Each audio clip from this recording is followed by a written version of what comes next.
Bonsoir, bienvenue à la réunion publique du conseil de quartier Cambronne-Garibaldi.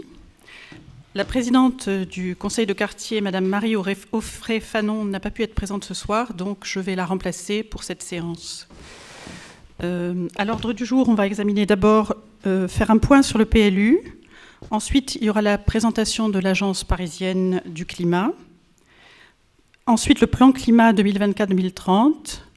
Puis la présentation des lauréats du budget participatif. Et enfin, la gestion des déchets. Avant de commencer cette réunion, nous voudrions juste dire deux mots, parce que demain, vendredi 25 novembre, est la journée internationale de lutte contre les violences faites aux femmes. Et à cette occasion, nous voulons exprimer, en tant que citoyens et citoyennes représentant notre quartier, toute notre solidarité à l'égard de toutes les femmes qui subissent des violences. Nos pensées vont tout particulièrement, en ce moment, aux Iraniennes qui se battent pour leur liberté au péril de leur vie. Et maintenant, je vais passer la parole à Monsieur Mathieu Luineau, chargé de la démocratie participative et du budget participatif pour un point sur le PLU. Merci, Madame. Bonsoir à tous. Donc, je vais commencer par vous faire un petit point sur la révision du plan local d'urbanisme. Comme vous le savez, c'est pas la première fois qu'on en parle dans ce conseil de quartier, mais on approche de la fin de la concertation organisée par la ville de Paris sur la révision du PLU. Je vous remets juste quelques dates pour vous expliquer où nous en sommes. Donc, il y avait 3 phases de révision du plan local d'urbanisme de Paris, qui, pour rappel, est le plan local d'urbanisme qui va nous accompagner sur les 10-15 prochaines années à Paris. On a eu plusieurs phases de concertation. Je vais vous parler un petit peu plus tard de la phase 2 et de la phase 3 qui vient de s'achever donc mi-novembre. Aujourd'hui, les prochaines étapes, c'est que donc, nous venons de terminer le recueil de la participation des riverains, des conseils de quartier, des associations sur le projet de plan local d'urbanisme. Et nous avons envoyé tout ça au service technique de la ville de Paris qui vont nous faire un premier retour donc, sur les propositions de prescription localisée, c'est-à-dire sur bien une carte du 15e arrondissement, qu'est-ce qui est proposé pour faire l'objet de la construction d'un équipement public, qu'est-ce qui est proposé pour faire l'objet d'une protection patrimoniale, etc. Cette copie-là va nous être envoyée à la mairie du 15e arrondissement. On va avoir un petit peu de temps pour faire un retour complémentaire à celui qu'on a déjà fait en amont au service technique. Et vous allez ensuite avoir accès publiquement à la synthèse de toutes les contributions des riverains et des mairies autour de début 2023, donc au mois de janvier, avant que le projet de PLU arrêté par la ville de Paris soit voté en Conseil de Paris au mois de mars. Et on va avoir ensuite, courant 2024, un certain nombre d'étapes complémentaires qui vont nous amener à la fin de l'année 2023 à la fin de l'enquête publique réglementaire. Donc la loi prévoit que dans le cadre d'une révision d'un plan local d'urbanisme, il y ait une enquête publique donc organisée notamment sous l'égide de la Commission nationale du débat public pour permettre d'encadrer les discussions. Et ce sera un peu l'ultime étape qui vous permettra, si vous le souhaitez, de réagir, de faire des observations sur ce qui sera proposé par la ville de Paris en matière d'évolution de ce plan local d'urbanisme, au vu notamment donc, des éléments qui seront présentés dans la synthèse début 2023. Et là, je vais vous présenter déjà un certain nombre d'éléments qui résultent un certain nombre de vos contributions et des Parisiens en général. Donc ça, c'est un peu le calendrier dont je viens de vous parler. Tout ça, vous pouvez le retrouver ensuite sur le site de la ville de Paris, sur le site qui est dédié au plan local d'urbanisme. C'est vrai qu'on ne voit peut-être pas forcément très très bien de là où vous êtes, mais vous inquiétez pas, je vais vous parler de l'ensemble de ce qui est à l'écran. Juste pour revenir donc sur la deuxième phase de la concertation du PLU, puisqu'aujourd'hui je ne peux pas encore vous dévoiler les résultats de la dernière phase de concertation, parce que, comme je vous le disais, les services n'ont pas encore eu le temps de tout éplucher. Ils feront ça d'ici 1 ou 2 semaines. Mais sur la phase précédente, on a déjà eu un certain nombre d'informations assez intéressantes sur quelles étaient les attentes des riverains et des Parisiens. Et en réalité, la grande majorité des contributions ont été faites sur les thématiques qui sont en lien avec la nature, la réduction de l'empreinte carbone dans un milieu urbain et de manière générale sur les enjeux de santé environnementale. Et vous allez voir, on va regarder ensemble que ça couvre un certain nombre de thématiques assez différentes. Si je reprends un petit peu dans cette synthèse de la phase 2 de la concertation, donc qui concernait ce qu'on appelle le plan d'aménagement et de développement durable, c'est en réalité une discussion autour des grandes orientations politiques du futur plan local d'urbanisme. Donc vous allez voir que c'est des concepts qui sont à ce stade assez politiques et qui seront ensuite déclinés dans le PLU par des actions, des prescriptions très concrètes. Là, je reprends dans l'ordre ce qui ressort de cette synthèse, à commencer par la thématique du logement. Ce qui est intéressant de voir, c'est que, eh bien, en grande majorité, les contributions des Parisiens ont été faites dans le sens de davantage de qualitatif dans les logements parisiens plutôt que sur du quantitatif, avec un accent assez fort, hein, c'est les premiers items que vous voyez ici affichés à l'écran, mis sur le fait d'avoir une offre de logement qui est adaptée à tous les âges de la vie, à tous les modes de vie, mais également aux personnes en situation du handicap, et puis une amélioration aussi de la faculté d'accès au logement, donc un logement un peu plus abordable, notamment à l'achat pour les Parisiens. Il y a un certain nombre de mécanismes qui existent pour favoriser cela, et je vous parlerai très rapidement des grandes orientations qui ont été déposées par le maire et la mairie du 15e, et on pourra en reparler à ce moment-là, vous verrez que ça en fait partie. Si on regarde le cœur un petit peu des attentes des Parisiens pour ce prochain plan local d'urbanisme, c'est beaucoup, je le mentionnais, d'enjeux environnementaux.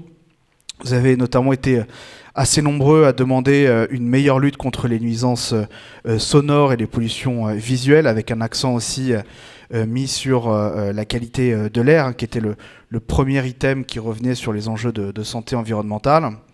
Et puis, comment est-ce qu'on peut développer ensemble un peu davantage la biodiversité dans les espaces publics? Comment est-ce qu'on peut créer des continuités entre l'espace urbain et les espaces verts, les espaces naturels, pour notamment permettre de mieux intégrer en fait les deux dimensions, et aussi un point important sur la préservation ou le développement des points d'eau en milieu urbain.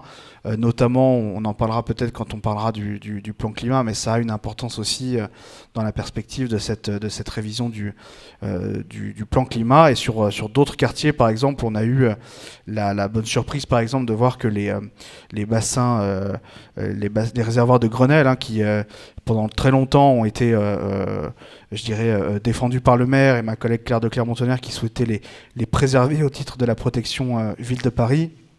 Eh bien, dans le nouveau projet de PLU, pour l'instant, ça fait l'objet d'une protection nouvelle, et c'est pour nous une bonne victoire.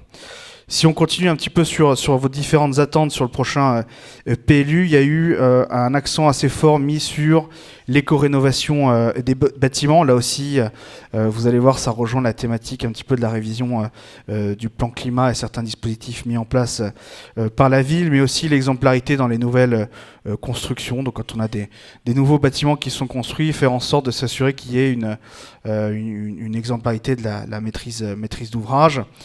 Et sur les enjeux de ce qu'on appelle ce que la ville a appelé la ville du quart d'heure, deux enjeux principaux qui sont ressortis, c'est comment est-ce qu'on peut préserver l'identité des quartiers, notamment en protégeant les commerces et l'artisanat, et aussi comment est-ce qu'on peut préserver les marchés, dans le cadre notamment du plan alimentation durable de la ville. Donc là aussi, un certain accent mis sur la qualité du commerce de proximité.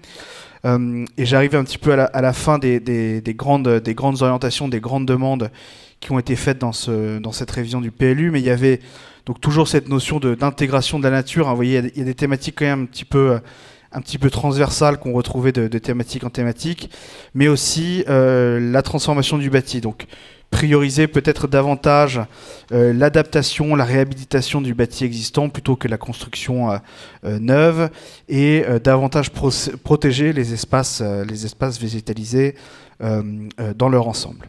Et puis dernier point, donc c'est comment est-ce qu'on fait pour, ce que vous avez souhaité, c'est préserver davantage peut-être les établissements d'enseignement supérieur et scolaire qui existent aujourd'hui, mieux accueillir les communautés d'étudiants et de chercheurs qui travaillent dans ces établissements-là. Vous savez, on en a un certain nombre dans le 15e, qui est aujourd'hui le deuxième arrondissement étudiant de Paris, avec notamment des points critiques comme l'Institut Pasteur. Et comment est-ce que dans ce futur PLU, on peut mieux accompagner les espaces de fabrication urbaine, comme les Fab Labs ou les ressourceries, et mieux développer les enjeux de tri des déchets. Donc ça, c'est un peu les grandes orientations que vous avez souhaité mettre en avant dans ce cadre de cette deuxième synthèse. C'est à partir de ça que la ville de Paris a ensuite mis au point un certain nombre de réflexions sur les réserves concrètes sur les différentes parcelles du futur PLU. Sur votre quartier, ça donne quelque chose comme cela. Alors ça va pas vous dire grand-chose, mais je vais vous expliquer en quelques mots comment ça se traduit concrètement. Sur cette carte, qui est encore une fois consultable par tout le monde sur la plateforme du PLU de la ville de Paris, ainsi que sur le site id.paris.fr qui a servi à la concertation, vous pouvez retrouver une carte de l'ensemble de la ville, et donc aussi du 15e et de votre quartier, qui présente les prescriptions qui ont été proposées par la mairie centrale. Ici à l'écran, ce que vous voyez, quand vous avez par exemple une parcelle qui est en bleu encadrée de rouge, ce sont les nouvelles propositions de prescription de logements sociaux qui sont faites par la ville. Donc vous en avez deux ici, plutôt en haut de l'écran, au niveau notamment de l'avenue de Ségur et de la rue Jean Dodin.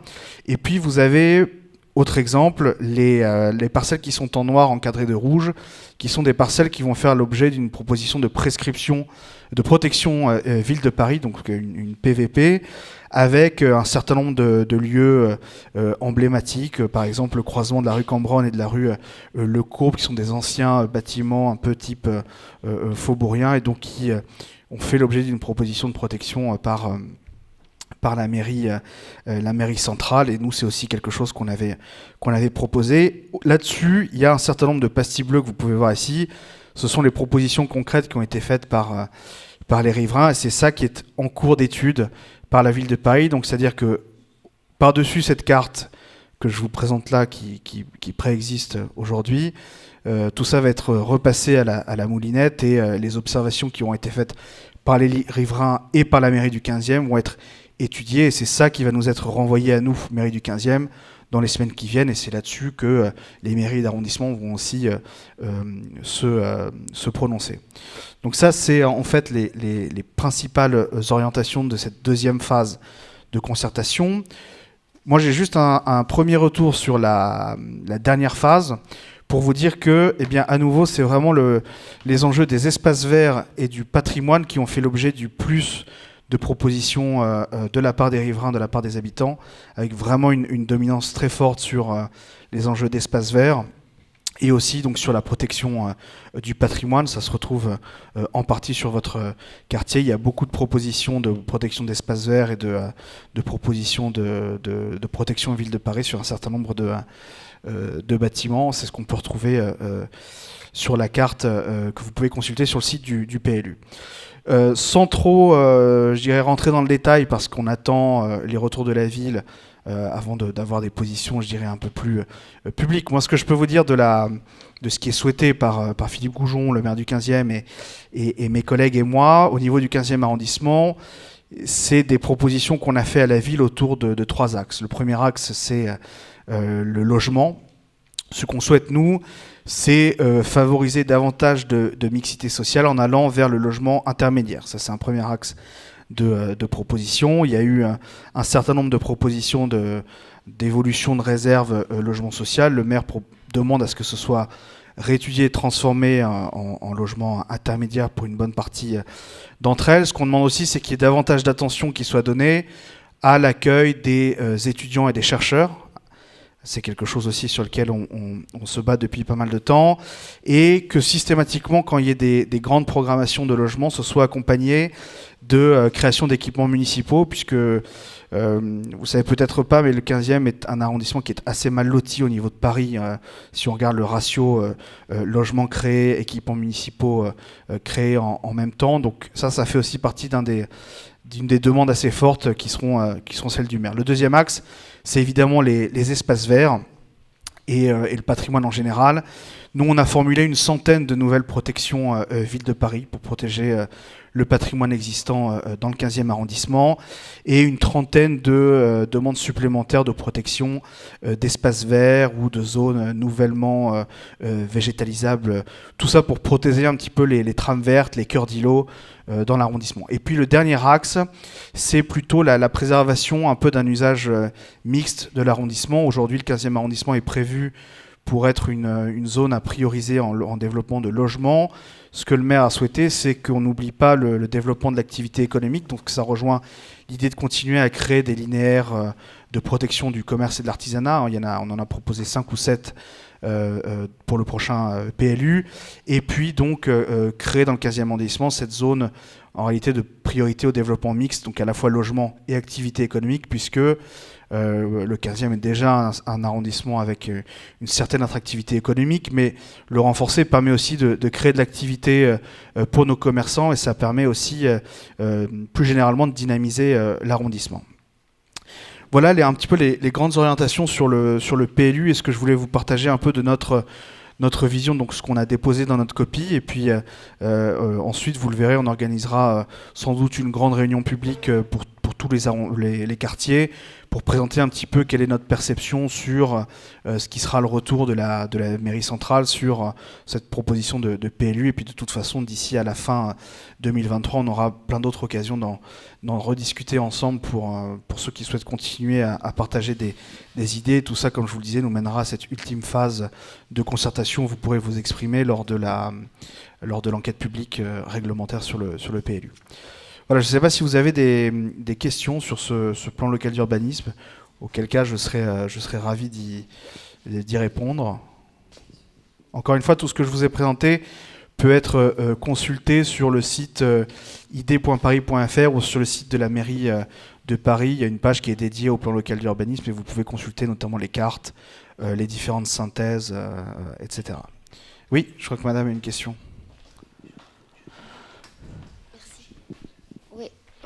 Oui, bonsoir.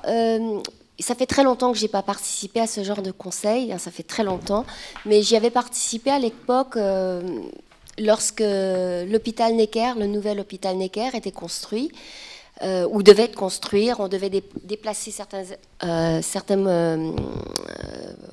meubles, enfin des statues, je sais pas, les structures à l'intérieur, et créer un énorme parc. Je n'ai jamais plus entendu parler de ce projet, qui était fort intéressant à l'époque. Et je me demandais où on en était avec l'ancien hôpital Necker, les bâtiments. Est-ce qu'ils vont rester là à tout jamais? Est-ce que... Je ne sais pas. Enfin, moi, ce projet qui semblait à l'époque très très bien, super, avec un immense parc, eh ben, on ne l'a jamais vu. Je n'ai plus jamais entendu parler de ce projet. Je me demandais s'il y avait une réponse à cela. Madame ? Ah, pardon. C'est parce que vous avez raté beaucoup de conseils de quartier. Mais je pourrais vous montrer effectivement tout ce qui a été fait au Square Necker. Effectivement, on a fait beaucoup de travaux à l'intérieur. Donc à ce moment-là, je vous enverrai des PowerPoint. Et puis on pourra peut-être aller visiter ensemble si vous voulez. Oui, à l'intérieur, oui. On a fait toute une réunion dessus avec les conseillers de quartier pour le présenter. Avec une association, je vous transmettrai tout ça. Eh oui, il faut rentrer à l'intérieur de Necker, oui, effectivement. Ah oui, d'accord. Mais oui. Donc il faut passer par Necker pour... Voilà, exactement. Okay. D'accord, merci beaucoup.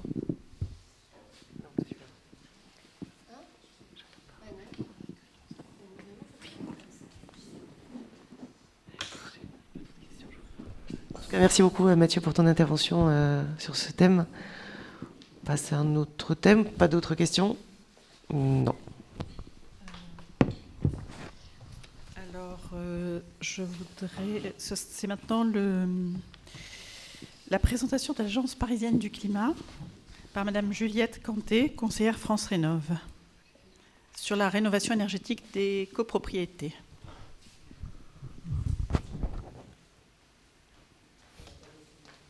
Je crois que le micro ne marche pas non plus. Il ne marche pas ?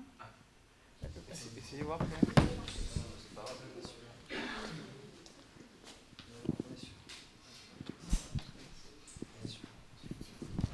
Bonsoir.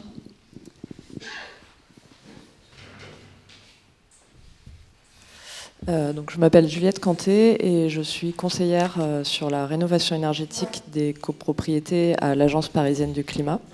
Donc, la raison de ma présence ce soir est de parler aux habitants du 15e de mes activités, de l'association qu'est l'Agence parisienne du climat et de la rénovation énergétique des logements en général. Donc, Monsieur Luineau, on a vu dans la concertation sur le PLU que la première attente sur la thématique empreinte carbone, c'était l'éco-rénovation du bâti existant. Donc, c'est du coup une des actions de la mairie de Paris pour soutenir cette éco-rénovation des logements du parc privé, c'est donc la mise en place d'aides financières et on va le voir donc d'un accompagnement des copropriétaires dans leurs travaux de rénovation énergétique. Donc l'Agence parisienne du climat, c'est une association qui a été créée donc par la mairie de Paris il y a une dizaine d'années, dans le but de mettre en œuvre les différentes actions de son plan climat et entre autres donc la rénovation énergétique des copropriétés. Et on fonctionne on est répartis sur le territoire parisien. Je vais rester sur cette diapo. On est 13 conseillers donc, qui font le même travail que moi et moi je suis donc vraiment la conseillère référente sur le 15e arrondissement. On peut passer. Ouais, d'accord. Ouais. Ouais, ok.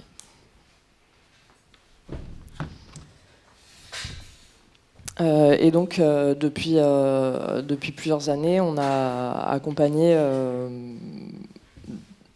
une bonne centaine de copropriétés à travers une rénovation énergétique globale de leurs bâtiments.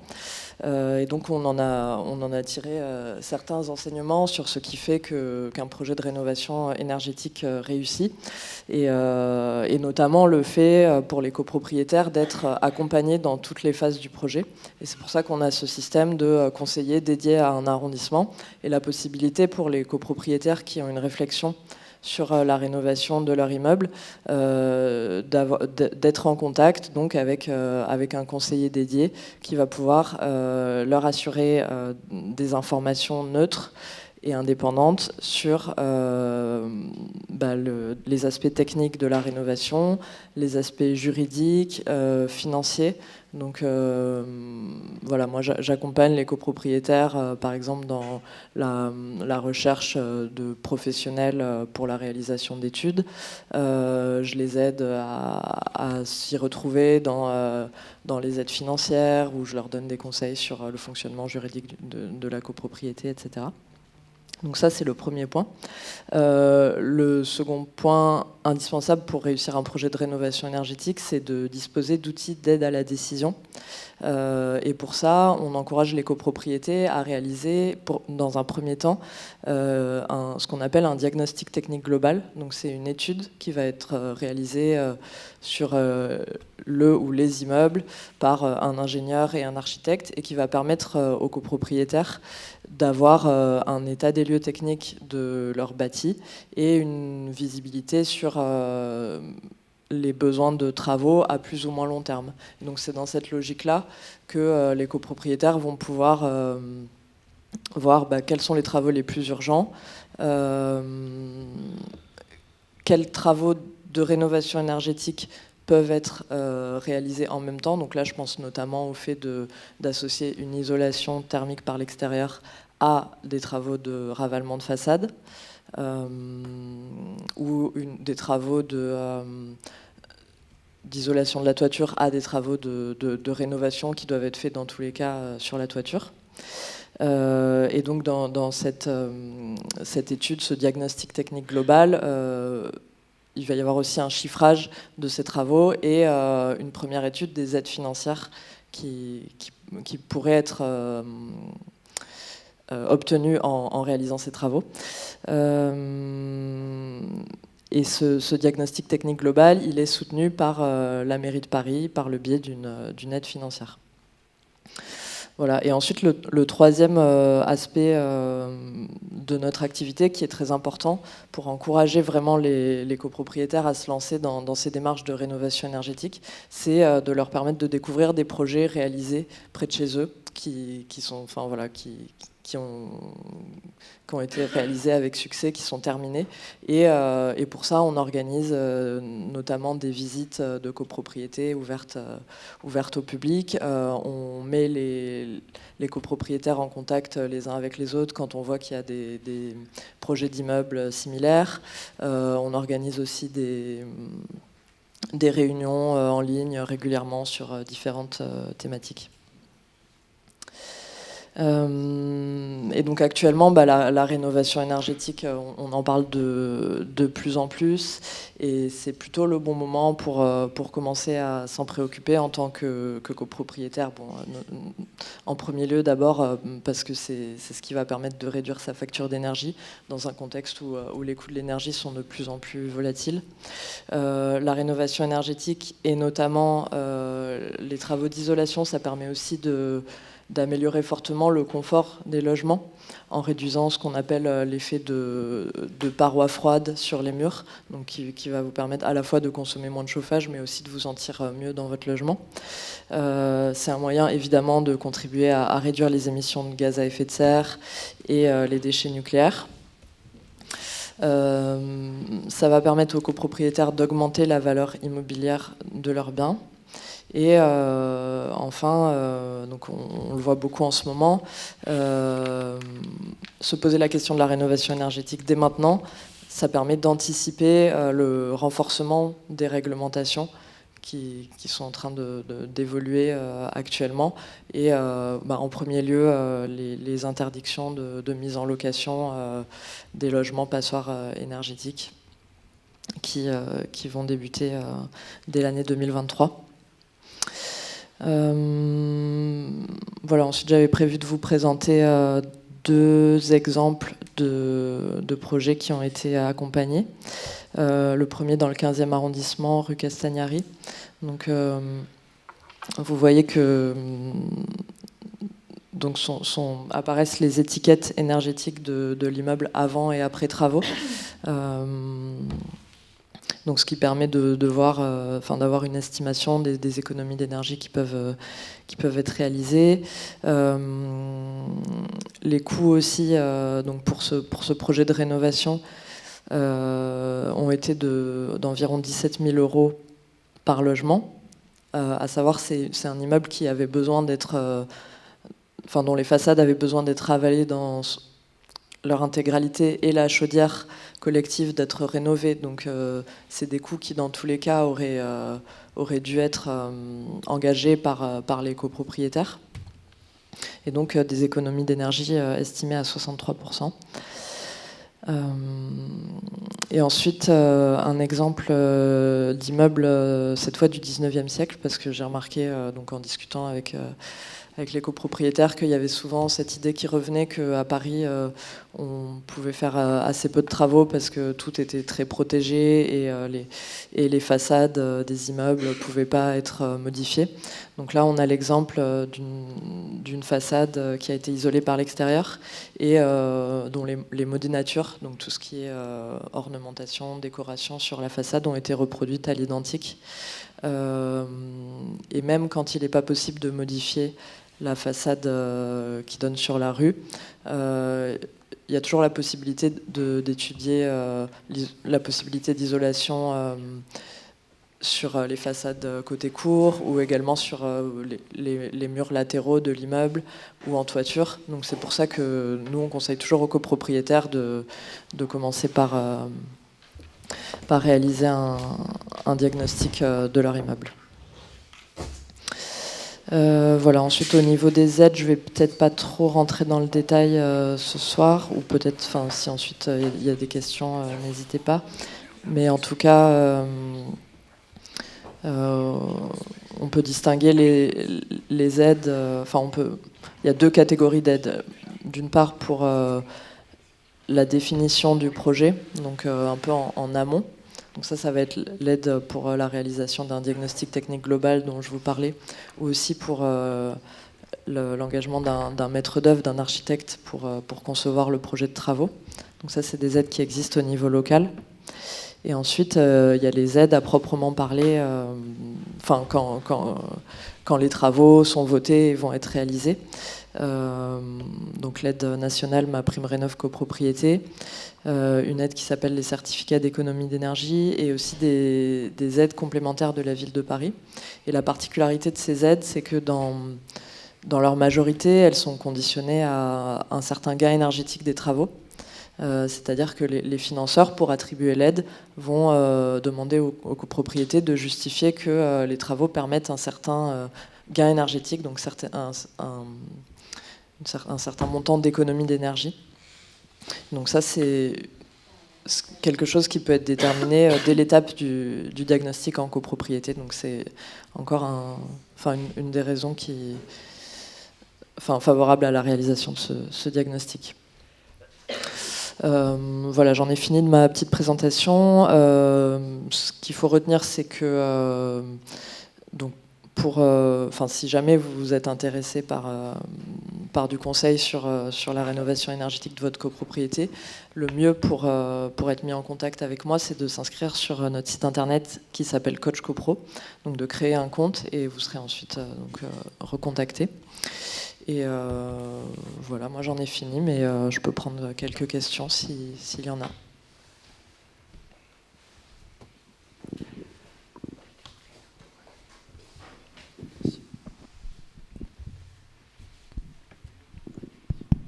Et c'est...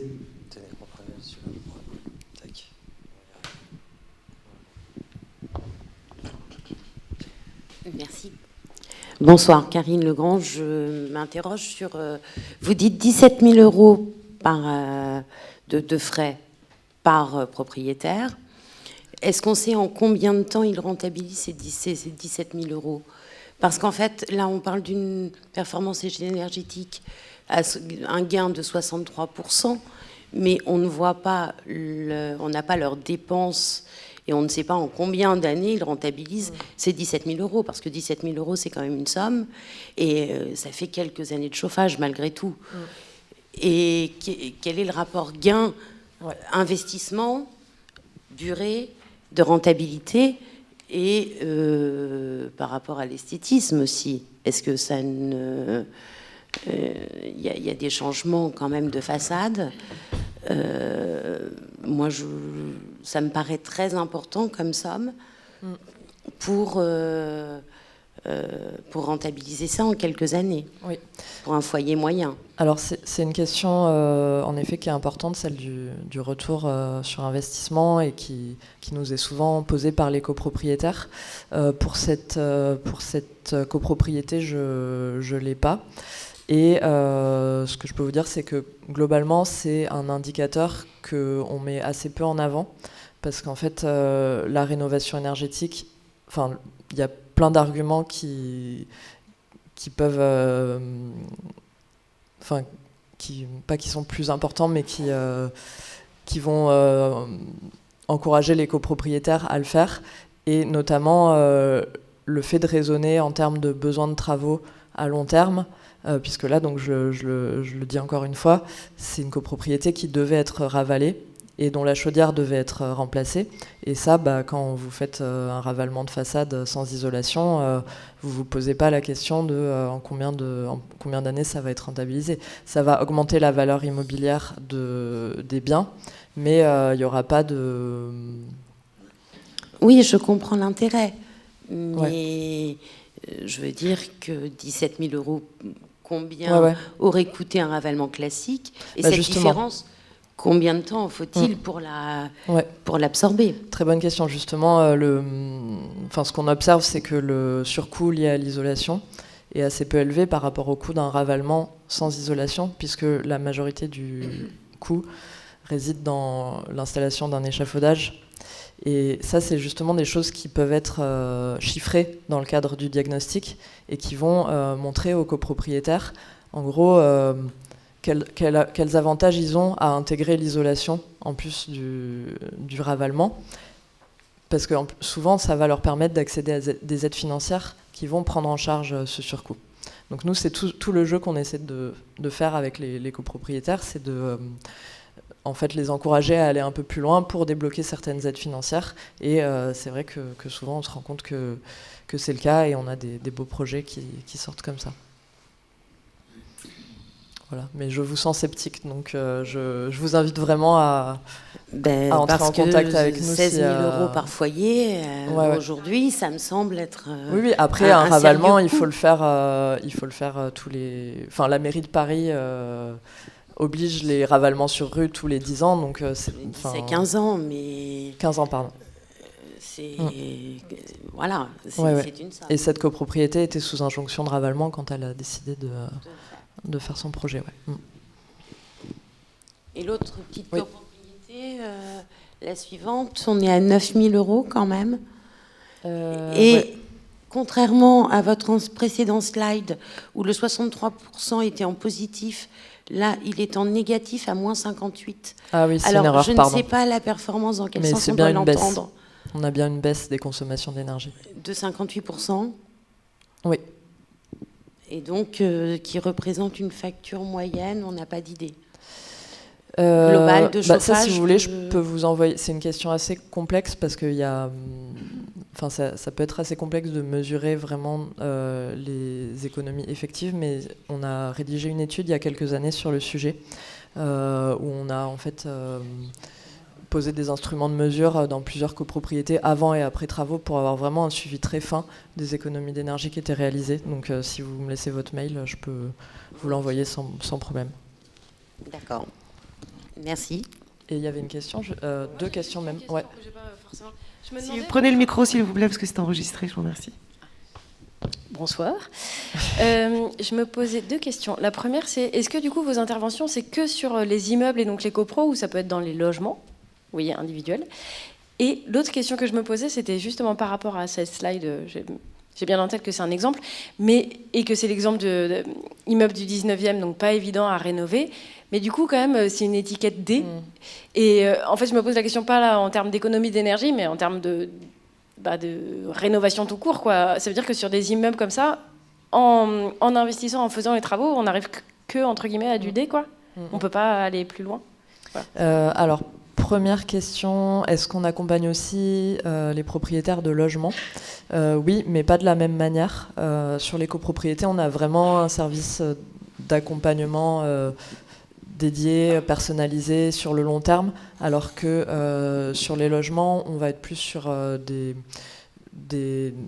conseils ponctuels par mail ou par rendez-vous téléphonique. Et la principale raison, enfin c'est vraiment un choix dans l'organisation de notre activité, parce qu'en fait, on sait que la majorité des économies d'énergie sont réalisées dans le cadre de travaux de rénovation globale en copropriété, avec l'isolation d'au moins une façade.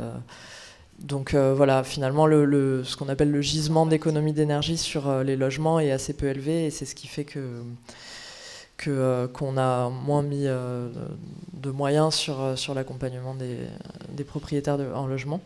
Et ensuite, votre deuxième question, donc là, oui, en effet, l'étiquette finale est de D, et c'est quand même, ça reste assez élevé. Après, voilà, on était âgés, donc c'était une réelle passoire énergétique. Je savais même pas que G existait, à vrai dire. Donc, ouais. Donc, ce qu'il faut voir surtout, c'est la performance énergétique, donc de presque 60%, c'est un gain quand même assez élevé. Mais en fait, ce que je me pose comme question, c'est est-ce qu'en mettant plus d'argent, il y aurait moyen d'aller plus loin, de gagner plus en performance, ou est-ce qu'en fait, c'est aussi des immeubles qui, structurellement, le bâti fait qu'en fait, on n'arrive pas à aller plus loin, quoi. Vous voyez ? Là, on a une isolation thermique par l'extérieur de toutes les façades. Donc, on aurait pu imaginer mettre une épaisseur plus élevée, plus importante. Après, ça pose aussi des questions techniques et des questions d'urbanisme. Et après, on est aussi sur du chauffage individuel. Donc, après, c'est aux propriétaires individuellement de remplacer leurs équipements chauffe-eau et radiateurs. Donc voilà, mais ça va être fait plutôt dans un second temps, et ça va pas être forcément pris en compte dans la rénovation la copropriété. Voilà. Oui, bonjour, je m'appelle Martine Marat, je suis membre du conseil syndical du 43-45 Cambronne. Et je voulais savoir si l'agence qui était rue Cambronne, vous êtes représentant de cette agence? Non. Non. Non. Parce que quand on a voulu faire un ravalement des 3 cours intérieures, justement, nous étions des membres du conseil syndical et on s'est déplacé à la petite agence rénovation de l'habitat qui est rue Cambronne. Je pense que c'est la même chose, non? Qui vient d'être fermée. Vous vous souvenez du nom de la structure? Non. D'accord. Bah, si, c'est rénovation, c'est le nom de votre structure. Je pense qu'elle est en travaux actuellement. D'accord, parce que nous, nos locaux sont à Bercy, donc je pense que voilà. c'était pas... Parce que nous, on s'était adressé à cette agence, on avait laissé nos coordonnées pour être aidés, et on n'a jamais été rappelé. Donc, je veux dire, quelque part, il y avait un dynamisme qu'on sentait qui n'était pas forcément là. Donc, je vous fais juste à remonter. Depuis, on a fait notre ravalement, etc. Mais ça aurait pu nous aider, effectivement. D'accord. Bon. Merci. C'est pas l'agence parisienne du climat. D'accord. Ouais. Ok. Ok. Bah, Solia, c'est une association qui est aussi missionnée par la mairie de Paris pour accompagner les copropriétés dans des conditions un peu différentes de la nôtre, des nôtres, mais.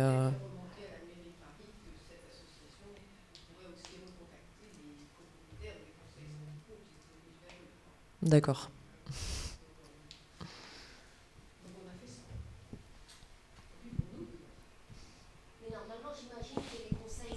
Prenez un micro si vous voulez prendre la parole, s'il vous plaît. Merci. Bonsoir. J'imagine que les syndics prennent contact avec vous ou... Non, même pas du tout. Alors, je sais pas. Pas non, tous. Même pas du tout. Ah bon. En fait, de plus en plus, on essaie d'être en contact avec les syndics, de se faire connaître, de se faire bien identifier par eux pour qu'ils aient ce réflexe dès qu'ils ont une copropriété qui doivent faire un ravalement ou un diagnostic de nous contacter.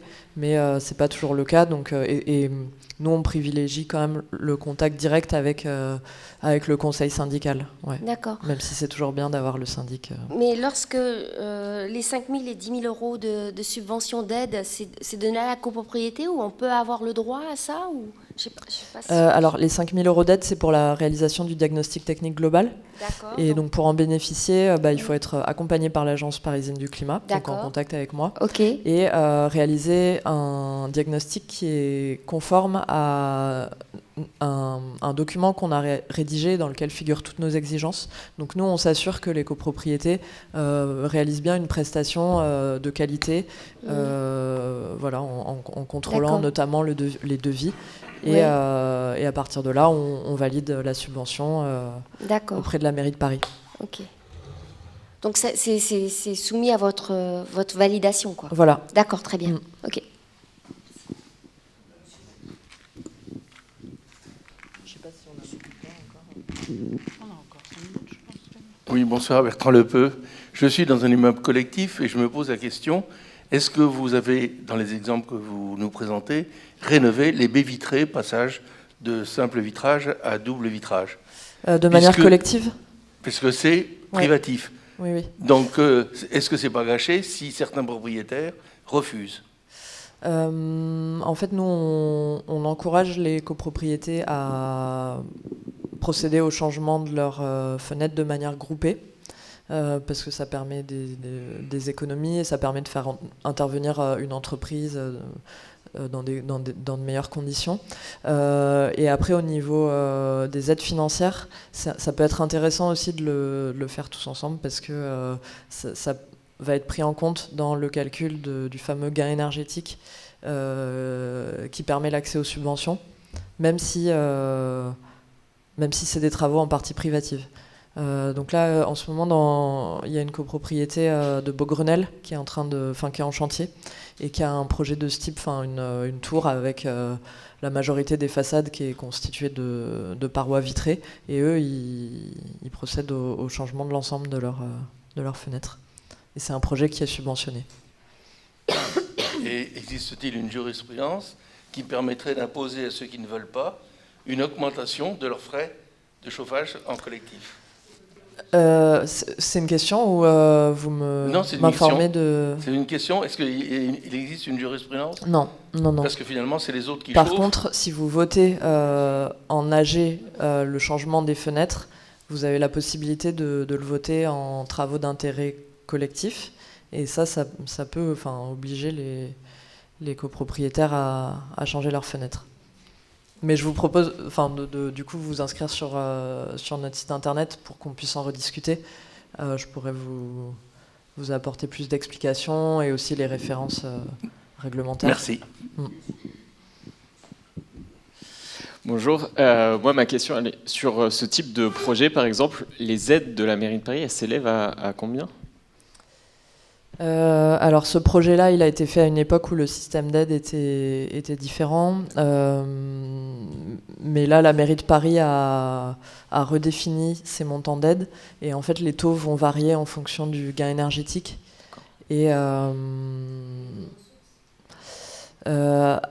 il y a d'un côté une aide de la mairie de Paris qui est collective, donc qui va être un pourcentage du montant des travaux versé à la copropriété, puis réparti en fonction des tantièmes. Et ensuite, il y a aussi des aides complémentaires pour les personnes les plus modestes. Mais donc pour l'aide collective, ça peut être entre 10 et 30% du montant total des travaux en fonction du gain énergétique. Et ça varie aussi, ça dépend aussi de si l'immeuble est construit avant ou après 1948. Très bien, merci. Bonjour, François Desrets.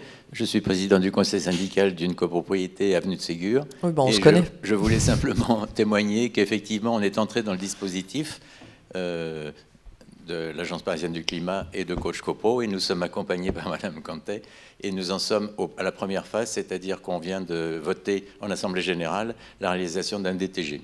Voilà. Et je viens de déposer votre demande de subvention. Voilà. Merci. Bonjour, Edith Boyac, je suis dans une copropriété assez importante, rue Cambronne. Et j'ai 2 petits studios que je loue à côté, à Maude-Piquet et l'autre à Boulogne. Je trouve qu'on n'a pas vraiment été aidé. On n'est ni dans un sens ni dans l'autre. Il y a des grandes baies vitrées parce que c'est le même genre de copropriété qui me plaisait bien à l'achat. J'ai décidé par principe justement de faire des économies d'énergie pour mes locataires et de changer les fenêtres. Vous avez sur 6 000 € de changement de fenêtre, vous avez 150 €. Et je veux dire, de gain, ça correspond à rien. Et je ne suis pas une milliardaire. Je veux dire, ça vous décourage un petit peu de le faire. Je le fais parce que, comme dit monsieur, il y en a beaucoup qui ont déjà changé. Donc j'estime que j'ai la responsabilité aussi de changer pour faire comme tout le monde, pour que quand c'est un chauffage collectif, tout le monde puisse en profiter. Ça paraît logique. Mais je trouve que ma prime rénov', ça sert à rien. D'abord, on n'a pas de contact. Comme cette dame, moi j'avais laissé des coordonnées à cette agence qui ne m'a jamais répondu. Et puis vous demandez aux entreprises qui changent les fenêtres, elles vous disent « Oh, le dossier est tellement compliqué que nous, on ne veut pas le faire ». Alors, si c'est compliqué pour eux, professionnels, comment ça va être pour moi? Donc, moi, je ne l'ai pas fait non plus. Donc, ma prime rénov', moi, je ne suis pas tout à fait d'accord. Alors, je ne sais pas quel est votre avis. Merci. Non, mais vous avez raison. Pour les fenêtres, pour le changement de fenêtre réalisé indépendamment du reste de la copropriété, actuellement, il y a très peu d'aides. Ma prime rénov', c'est un système d'aide qui est pensé au niveau national, sans forcément entrer dans le détail d'un studio où il y a une grande baie vitrée et pour lequel ça va vraiment apporter beaucoup d'économies de la changer. Donc voilà, nous on informe sur le fonctionnement du système, là où la majorité des aides financières vont, c'est vers la rénovation globale en copropriété et du coup on essaie d'aider les gens à faire un projet aussi évidemment qui les fait rentrer dans les cases des aides financières. Mais malheureusement, ce n'est pas toujours le cas. Si je puis me permettre, bonjour à toutes et tous. Je suis désolé, j'ai été en retard parce que j'étais aux illuminations de la rue Lecoupe qui sont magnifiques et qui sont allumées quand vous sortirez. Voilà, je m'excuse de mon retard, mais pour témoigner d'une chose, c'est que, en fait, c'est des choses qui bougent beaucoup, où il y a beaucoup d'évolutions et que justement, Coach Copro et l'Agence parisienne du climat c'est pour permettre d'avoir un guichet unique, parce que on n'y comprenait rien. Enfin, entre justement les aides nationales, les aides locales, toutes les strates d'aide, et que ça, je ne sais pas, vous avez peut-être dû le dire en mon absence, mais que l'utilité justement de l'Agence parisienne du climat et de Coach CoPro, c'est d'avoir un seul interlocuteur où on s'adresse, et que peut-être quand vous avez fait ça, ça n'existait pas, mais c'est vraiment... et ça rassemble les aides de l'État, les aides de la ville, etc., les certificats d'économie d'énergie, je ne sais plus comment c'est ça, qui sont là, qui sont les choses qui sont rachetées par les pollueurs, hein, par Auchan et compagnie. Et, voilà, donc du coup, et c'est vrai que ça, c'est quelque chose qu'on va être obligé de faire nous tous de plus en plus, parce que déjà, d'une part, eh bien, ça a un intérêt collectif vu le risque d'avoir Paris à 50 degrés bientôt. Et puis il y a la loi, je pense que vous le savez peut-être, qui va obliger les propriétaires bailleurs de toute façon je sais pas c'est quand, c'est dans 1 an, 2 ans, je sais plus. Dès 2023 pour les logements voilà. Les plus. Donc du coup, voilà, mais il y a quand même des aides très conséquentes, et je ne sais pas si vous l'avez dit, mais il y a aussi un dispositif de prêt à taux zéro qui existe, qui n'est pas automatique. Oui, j'en ai pas parlé en effet. Mais qui permet, en tout cas moi j'ai un ami qui a fait le système, Coach CoPro, etc., par vos services. C'est un immeuble avenue Félix Faure, me semble-t-il, et qui est en cours, mais ils essayent de faire en sorte, alors ça ne peut se faire que dans des très grosses copropriétés, que justement le gain, enfin l'investissement avec le prêt à taux zéro, etc., notamment pour les ménages les plus modestes, permettent de ce soit équivalent à ce qu'ils payaient avant. Ils essayent de tendre vers ça comme énergie, et que donc ce soit absorbé par l'économie d'énergie. Ça peut pas se faire ça peut pas se faire dans des immeubles faubouriens parce que c'est beaucoup plus compliqué. Mais les aides sont maintenant aujourd'hui quand même vraiment conséquentes, et l'accompagnement est vraiment, je pense que ça n'a rien à voir avec ce qu'il y avait encore il y a 5 ans, il y a 10 ans. Et ce que je constate moi en discutant, c'est que les architectes ne sont pas complètement au courant, et les syndics ne sont pas complètement au courant non plus. Donc, je suis, en dehors d'être élu comme vous, président d'un conseil syndical, et en fait, il ne faut pas hésiter à ne pas se dire ça c'est géré par le syndic, ou c'est géré par l'architecte, ou ceci, cela, mais il faut vraiment qu'il y ait des gens dans la copropriété qui aient envie de s'en saisir, et puis de prendre contact avec Madame Canté ou ses confrères ou ses consoeurs. Mais voilà, et les entreprises ont tendance à dire, je m'en arrête après, justement ça sert à rien, c'est compliqué, etc., parce que certains veulent pas s'embêter, hein, et puis certains aussi pensent que ça va pas marcher, etc. Et alors c'est vrai que ça ne marche pas à tous les coups, parce qu'il y a des contraintes, hein. Il y a le gain énergétique qui est quand même, on demande quelque chose de conséquent, il faut faire un bouquet de travaux, il y a des conditions de ressources pour certaines choses, mais il y a des aides qui sont sans conditions de ressources aussi. Donc voilà, il y a quand même un intérêt vraiment, au-delà de l'intérêt principal qui est l'intérêt écologique, il y a un intérêt aussi, même patrimonial, à aller vers ça. Voilà. J'aurais juste une dernière petite question, parce qu'on parle beaucoup de rénovation énergétique, mais est-ce que vous prenez aussi en compte la rénovation, enfin l'aspect nuisance sonore, la rénovation phonique? Est-ce que vous êtes capable d'évaluer si votre rénovation agit aussi sur ces points-là, sur la réduction des nuisances sonores? Vous voulez dire à l'intérieur de l'immeuble ou Oui, à l'intérieur de l'immeuble. Okay. Oui. Ça, oui, ça peut. Enfin, s'il y a une problématique dans un immeuble, c'est quelque chose qui va être étudié dès la phase diagnostique. Donc, les diagnostiqueurs notamment font passer un questionnaire auprès des habitants pour identifier ce genre de problématique. Et il peut y avoir des propositions faites. Pour résoudre ces problèmes-là. Après, c'est aussi ça nécessite des travaux aussi en partie privative. Donc, il faut que les copropriétaires se mettent d'accord pour voter des travaux en ce sens. Mais oui, ça fait partie des problématiques qui sont traitées.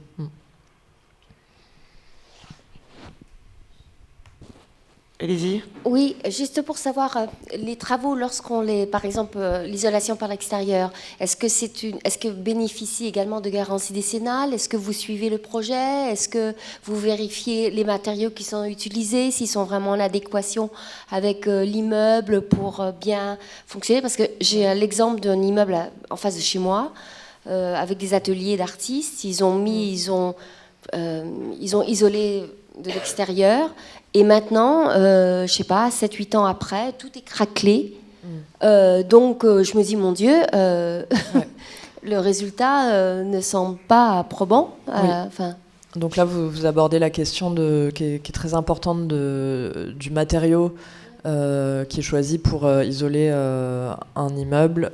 Et dans l'ancien, c'est vrai que il faut vraiment être très attentif au choix de ce matériau en fonction de comment est construit l'immeuble et de comment il fonctionne au niveau de la circulation de l'humidité, la circulation de l'air. Donc nous, on fait ce travail d'alerter les copropriétaires sur ce sujet, de faire attention à des offres qui peuvent leur être faites. Donc ça, c'est moins en copropriété, c'est surtout un problème qu'on rencontre pour l'isolation par l'intérieur dans les logements, où on a souvent des entreprises qui proposent des isolants qui sont pas très épais, mais qui vont avoir l'avantage d'être étanches et du coup causer des problèmes de moisissure à terme.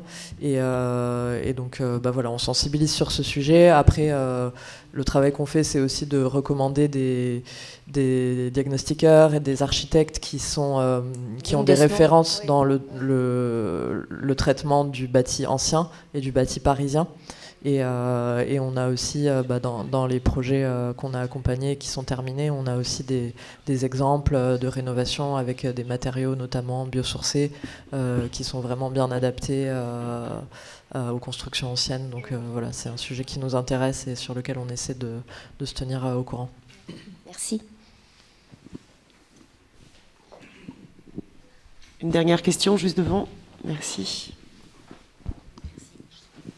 Justement, comment conjuguer la nouvelle loi qui va passer au mois d'avril et qui interdit la vente des appartements et des biens classés G avec tout ce système finalement qui prend beaucoup de temps parce qu'il faut que ce soit voté en assemblée.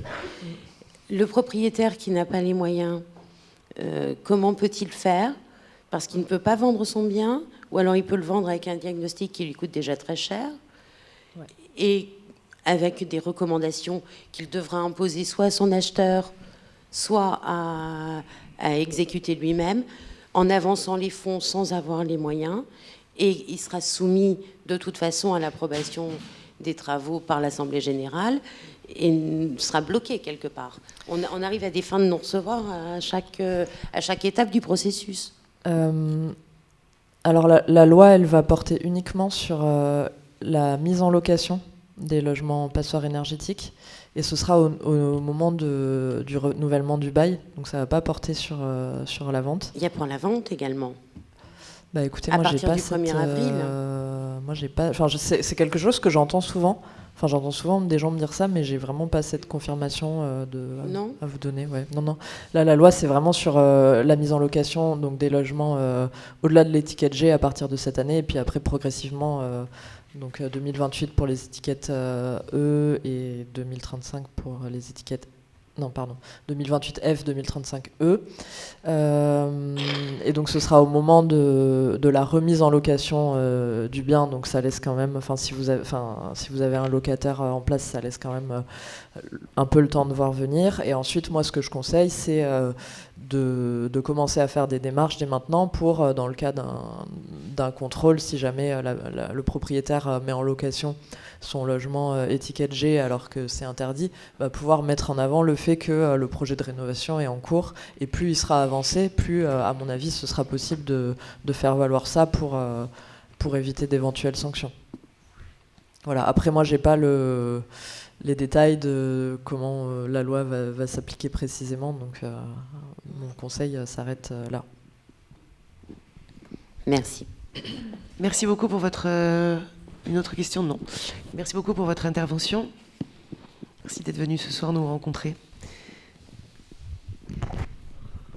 Alors, on va passer au plan climat 2024-2030 par Monsieur Luineau.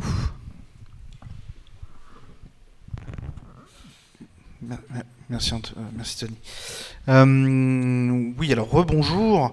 Alors avant de vous parler du plan climat, pendant qu'on affiche les quelques planches que j'avais, j'ai quand même oublié, quand je vous parlais du PLU, de féliciter ce conseil de quartier tout particulièrement, parce que c'est un des rares conseils de quartier à l'échelle de tout Paris avoir déposé un cahier d'acteurs dans le cadre de la concertation sur le plan local d'urbanisme dont je vous parlais. C'est-à-dire que le Conseil des quartiers a vraiment fait un vrai travail de réflexion et notamment axé tout ça sur le besoin de planter davantage d'arbres et la consolidation, je dirais, des réserves pour espaces verts. Donc voilà, j'ai oublié de vous dire un petit mot de congratulations, en tout cas voilà, félicitations pour ce travail-là. Si je vous dis donc quelques mots sur la révision du plan climat, donc à l'aune de ce qui a été dit, je vais juste vous porter à votre connaissance le calendrier de cette révision-là. Donc, on est en ce moment dans la phase de concertation du public. Là encore, on recueille un petit peu quelles sont vos attentes sur le futur plan climat de Paris. Alors, il y a évidemment des éléments qui vont se recouper avec ce qui ressort de la concertation sur le plan local d'urbanisme, notamment sur la décarbonation des activités, on en a parlé, sur la place des points d'eau dans la ville, etc. Mais c'est une autre occasion de faire entendre votre voix et vos attentes en matière de développement climatique de la ville et de Paris. Vous avez pour ça une plateforme qui est ouverte jusqu'au 15 décembre prochain, donc qui est la plateforme décider.paris.fr qui est affichée ici à l'écran, mais de toute façon, si vous regardez sur Internet Plan Climat Paris, vous allez tomber sur cette adresse. Vous pouvez la retrouver soit sur le site de la mairie de Paris, soit sur le site de la mairie du 15e arrondissement. Cette phase de concertation, elle va nous amener là aussi donc à tout un travail de synthèse des propositions, ensuite à la rédaction d'une première itération du plan climat lors de la fin du premier trimestre 2023, qui nous mènera ensuite à une dernière consultation publique officielle à la fin de l'année, avec l'adoption dans un peu plus d'1 an du nouveau plan climat de la ville de Paris.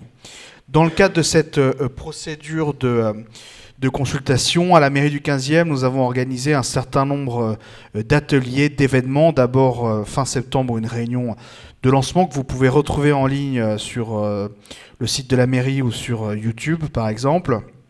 On a organisé un certain nombre de marches exploratoires, dont une qui passait en partie par votre quartier. Je vous ai mis l'itinéraire dans la slide suivante. Mais je voulais aussi vous dire que pour ceux parmi vous qui ont des enfants de votre entourage, nous organisons tous les mercredis des ateliers ludiques pour sensibiliser un petit peu les enfants aux enjeux du climat.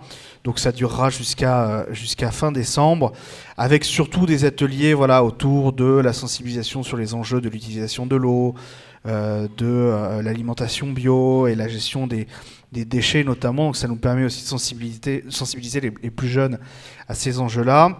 On va avoir quelques événements à venir dans les dernières semaines qui nous restent pour la consultation. On organise une agora de l'alimentation à la mairie le 7 décembre prochain.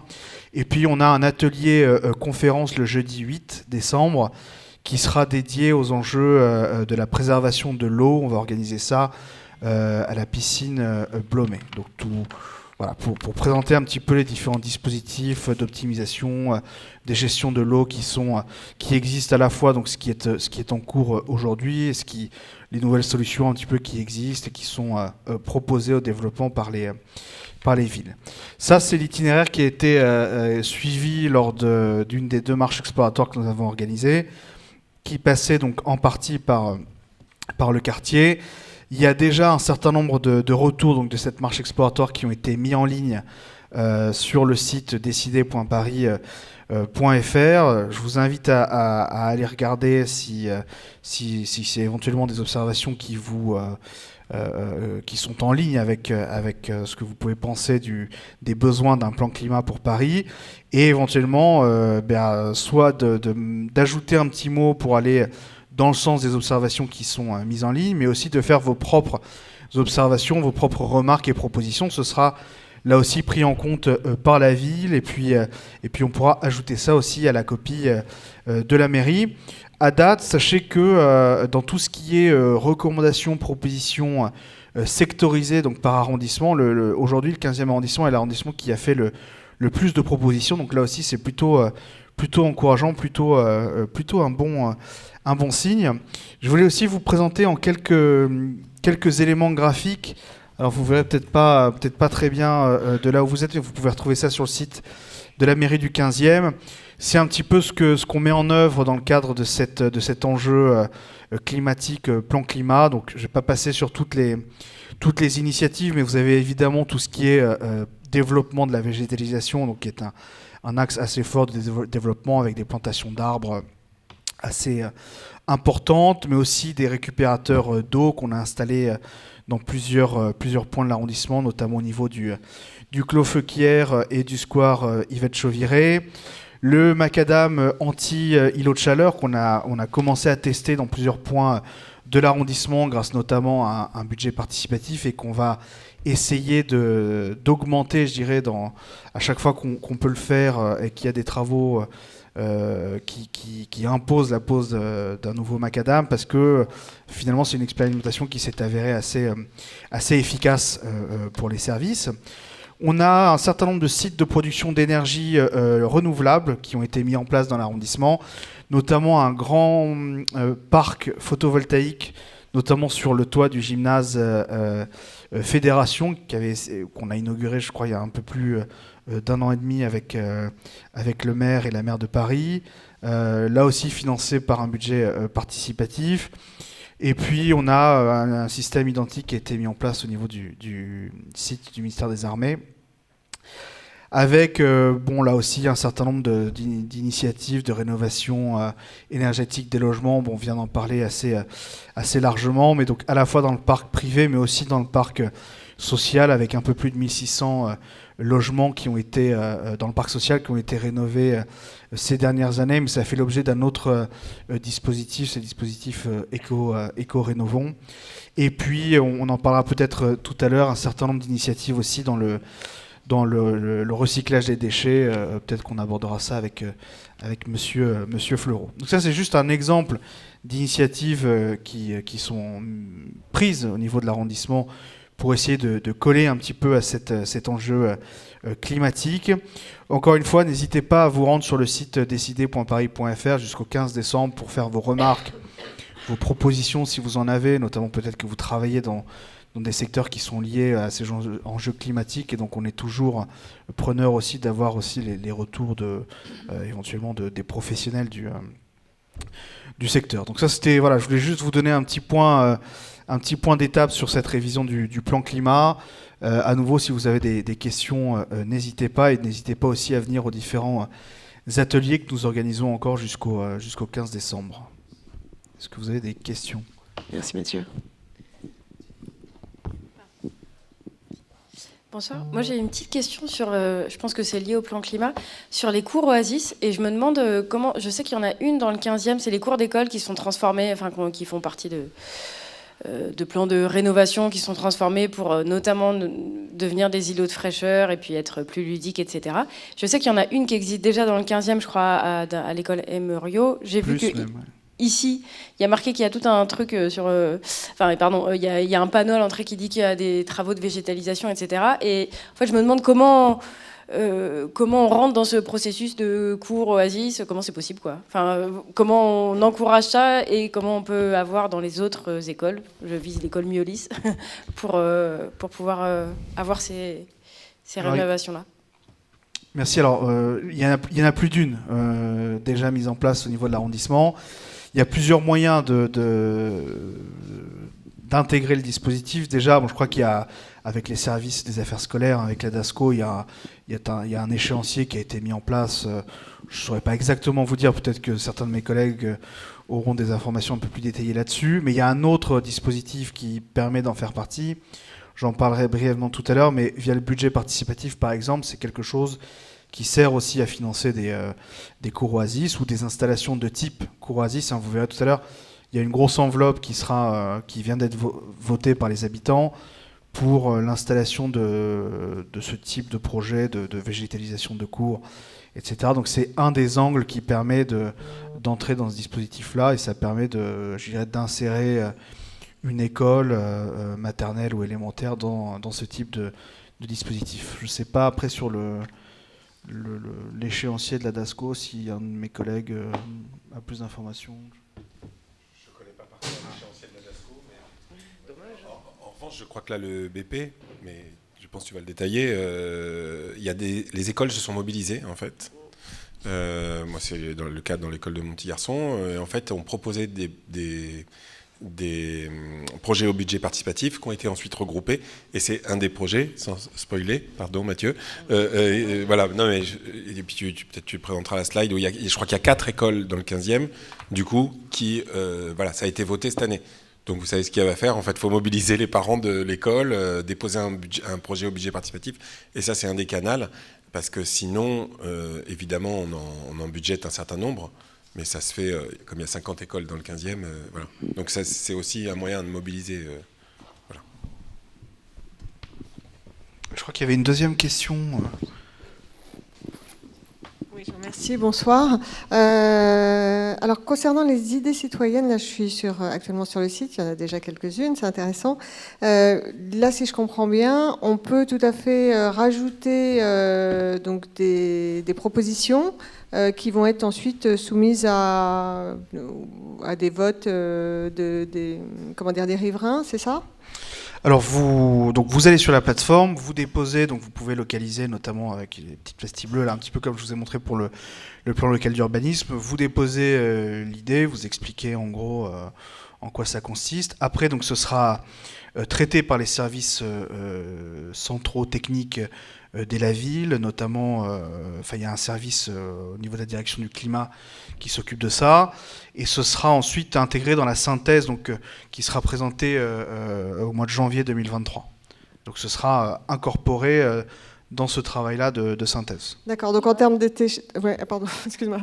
Mais en termes d'échéance, là, on est un peu court, hein, non ? Il vous reste jusqu'au 15 décembre, donc il reste 3 semaines. D'accord, non, mais parce qu'il y a formaliser l'idée, et puis ensuite, il y a ce fameux comité qui va valider ou invalider la proposition avant de la mettre en ligne sur la plateforme, hein, c'est ça ? Alors, toute proposition sera mise en ligne. D'accord. Elle sera ensuite... vous pourrez consulter même après le 15 décembre ce qui aura été déposé, et après tout ça est regroupé donc dans la synthèse.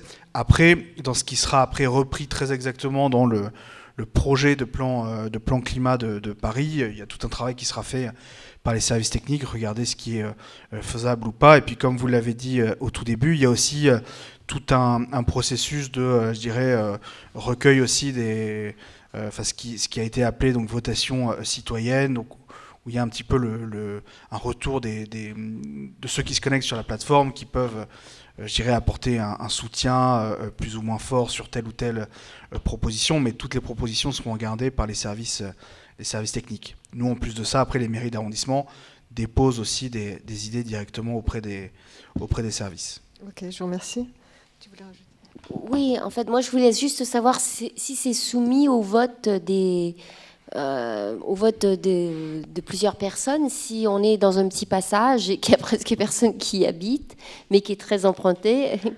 Est-ce que c'est les votes, non ? Il y a des votes des gens, c'est soumis à vote, une appréciation technique, mais ensuite, est-ce que...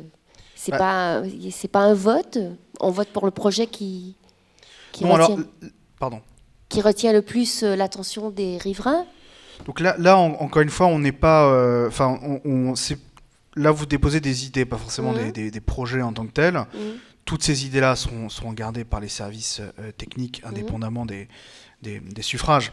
Après, ce sera dans les grandes orientations qui ont été déposées que la votation sera étudiée. C'est pas parce que vous allez avoir un projet, si vous avez un projet qui est anti-climatique, qui reçoit 90% d'avis négatifs, c'est pas pour autant qu'il sera occulté et mis de côté, mais ce sera signalé dans cette synthèse qui sera faite. C'est pas pour autant que ça va pas être regardé par les services de la direction du climat et porté, son existence sera toujours portée à connaissance de tous.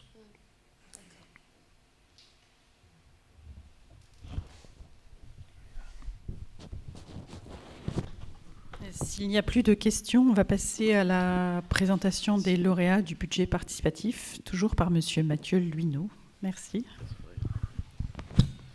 Merci. Et donc je vais brièvement vous présenter donc les résultats du budget participatif de cette année, donc qui ont été une édition assez intéressante pour le 15e arrondissement, puisque vous avez donc 5 projets qui ont été retenus. Hein, c'est le nombre de projets assignés au 15e pour une enveloppe totale cette année de 6,5 millions d'euros. Donc c'est assez important, conséquent, compte tenu de notre capacité d'investissement en propre, sachant que le 15e arrondissement a été un arrondissement qui a bien participé à cette édition-là, puisque le 15e s'est retrouvé donc sur le podium en termes de nombre de projets qui ont été déposés. Tout ça ensuite, ça a été dit tout à l'heure par Florian Sidbon, il y a eu tout un travail qui a été fait entre la mairie du 15e, la mairie centrale, pour regarder quels étaient les projets recevables, réalisables, et ensuite qui ont été regroupés dans un certain nombre de projets quand certains projets étaient similaires. Celui des cours d'école dont je vais parler en faisait partie.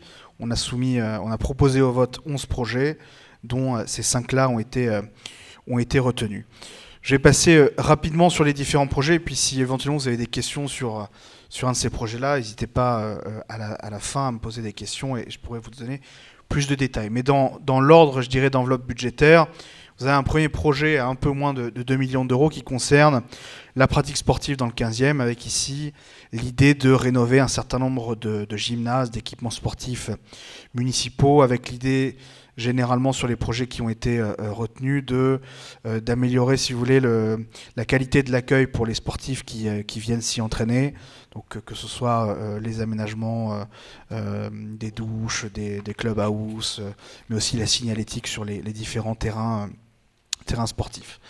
Ensuite, le deuxième gros projet, donc c'est celui dont on a un petit peu parlé déjà, c'est la rénovation d'un certain nombre de cours d'école. Donc là, c'était quatre écoles qui sont venues qui ont déposé un projet. On les a reçus dans un atelier et se sont mises d'accord pour mettre en commun leur projet pour que ça fasse un projet avec une enveloppe un peu plus importante et que ça ait plus d'impact au niveau de la votation. Ça permettait aussi d'agglomérer un peu plus de riverains qui étaient intéressés par ce projet-là. Donc là, l'idée, c'est, comme on l'a dit, d'essayer de faire des aménagements de type cours oasis, pas forcément des cours oasis, ça se sera à définir individuellement par les porteurs de projets pour chaque école. L'idée, c'est de faire ça vraiment en concertation avec eux pour être sûr que ça colle au mieux à la fois aux capacités des cours concernés et puis aux souhaits des porteurs de projets, des parents des différentes écoles qui sont concernés. Ensuite, on a un gros projet sur la végétalisation et en tout cas l'entretien des parcs dans le 15e arrondissement avec, je dirais, 3 blocs. Le premier, c'est le développement des jardins partagés et des potagers urbains, avec notamment un projet d'une des écoles d'ingénieurs du 15e pour essayer de développer un petit peu tout ce qui est potager connecté. L'autre axe, c'est vraiment rénover les scènes au square Clofeuquière et Saint-Lambert pour essayer de mieux accueillir, de permettre aussi d'accueillir ceux qui souhaitent y faire des représentations et des spectacles, pouvoir stocker leur matériel et avoir un vrai espace où ils pourront faire des représentations. Et dernier point, c'est la rénovation d'un certain nombre d'aires de jeu de l'arrondissement, notamment pour qu'elles puissent mieux accueillir les enfants en situation de handicap. Et là, il y a notamment le square Garibaldi qui a été proposé par le porteur de projet. Tout ça, c'est en cours d'étude avec les services techniques et le porteur de projet. Les 2 derniers projets, c'est à nouveau un projet sportif. Ça, c'est le projet qui a été retenu au titre notamment des quartiers populaires, puisqu'il y a forcément au moins un projet quartier populaire dans le 15e arrondissement. Là, c'est vraiment un projet qui est orienté sur la pratique de l'escalade, puisque le 15e est un des rares arrondissements à disposer d'un équipement qui permette la pratique de l'escalade, avec ici l'idée d'avoir à la fois des murs d'escalade qui sont adaptés à une pratique très expérimentée, et en écho à cela, un mur qui est adapté à une pratique plus amateur que ce qui existe déjà, pour essayer d'avoir un panel un peu plus large de pratiques de ce sport qui est une offre assez importante et atypique dans le paysage parisien. Et le dernier point, c'est un projet qui a aussi regroupé un certain nombre de demandes qui tournent autour de l'espace public, avec alors des projets un petit peu diversifiés. D'abord la création de traversées piétonnes dans certains endroits de l'arrondissement, la pose d'arceaux pour le stationnement de vélos et un guidage pour les personnes aveugles et malvoyantes, avec notamment un marquage pododactyle au niveau de la station de métro Bir Hakeim et de la piscine Émile Antoine. Donc voilà un bref aperçu des différents projets qui ont été lauréats cette année. Les prochaines étapes, c'est d'abord les réunions avec les services techniques et les porteurs de projets pour être sûr de bien définir des projets qui correspondent aux attentes et permettre de lancer cela le plus vite possible. Et puis, je porte juste à votre connaissance l'existence d'une nouvelle charte du budget participatif, donc qui va un petit peu modifier la manière dont tout cela fonctionne, notamment avec la possibilité de déposer des projets de manière un peu plus étendue tout au long de l'année, mais on aura l'occasion d'en reparler ou de communiquer un peu plus là-dessus au niveau de la mairie du 15e. Voilà ce que je pouvais vous dire ce soir. Je ne sais pas si vous avez des questions. Vous êtes les bienvenus, évidemment. Non, pas de questions. Merci beaucoup, Mathieu, pour cette belle réunion. On va peut-être passer au dernier point de notre ordre du jour, si vous voulez bien. C'est monsieur Jean-Nicolas Fleureau, chef de la division propreté du 15e, direction de la propreté et de l'eau. Bonsoir.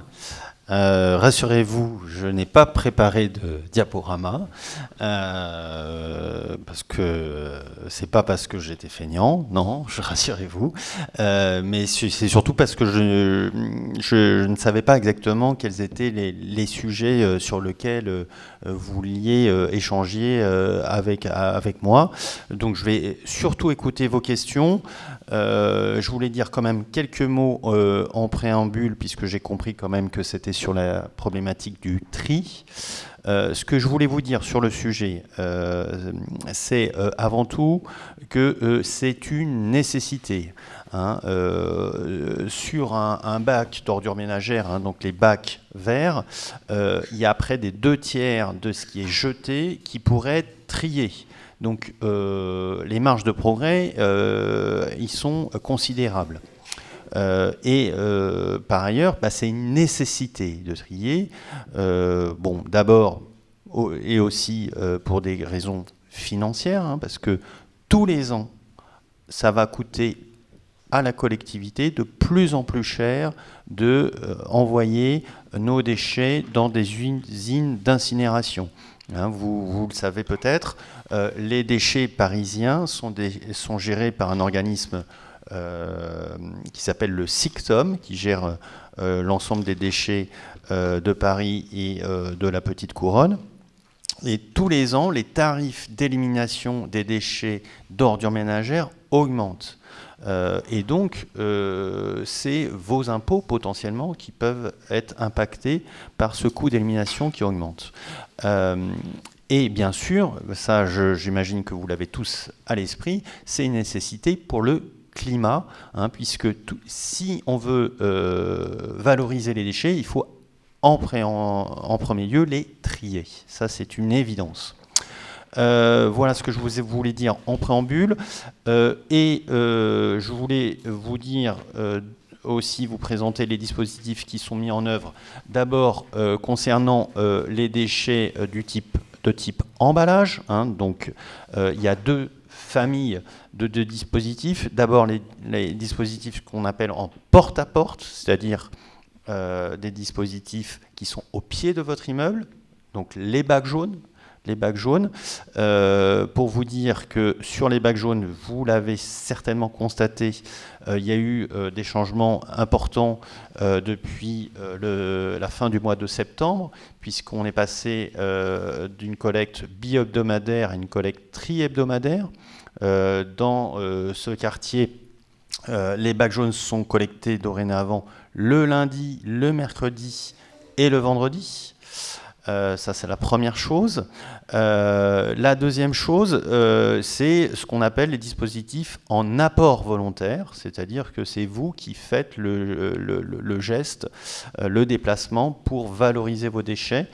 Donc, vous avez différents types de dispositifs en apport volontaire. Vous avez la déchetterie qui se trouve au quai d'Issy. Vous avez l'espace sous le métro aérien Pasteur.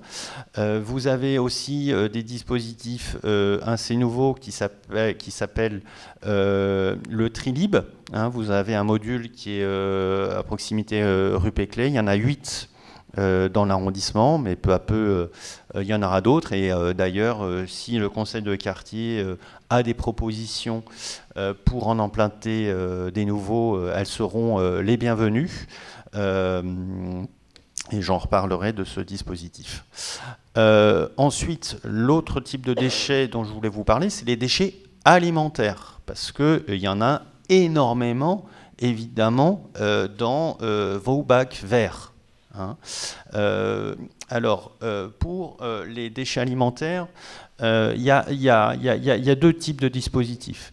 Il y a des dispositifs que je qualifierais plus de compostage.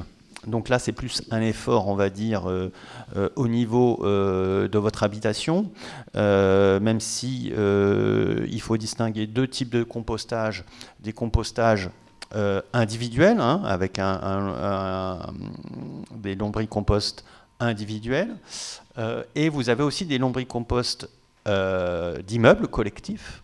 Il y a les deux dispositifs qui sont possibles et qui sont accessibles à l'ensemble des Parisiens et qui sont financés par la ville de Paris. Sur le lombricompostage, il y a des séances régulières en mairie du 15e après inscription, avec un maître lombricomposteur qui vous explique toutes les règles, qui vous remet votre lombricomposteur. Et ensuite, vous pouvez commander les verres nécessaires à la mise en œuvre du dispositif. Pour les lombricomposteurs collectifs, le dispositif est un peu plus compliqué parce qu'il faut l'accord de la copropriété. Mais une fois que vous avez l'accord de cette copropriété et que vous avez identifié le lieu où vous voulez le poser, souvent c'est dans les cours, il y a un maître lombricomposteur qui vient, qui étudie l'endroit où vous voulez le poser, qui vient faire une sensibilisation à l'ensemble des habitants et qui fait des réunions de suivi régulières du dispositif. Ça, c'est la première famille pour les déchets alimentaires. L'autre famille, c'est la collecte. Et là, c'est-à-dire que vous pouvez apporter vos déchets dans des containers spécifiques.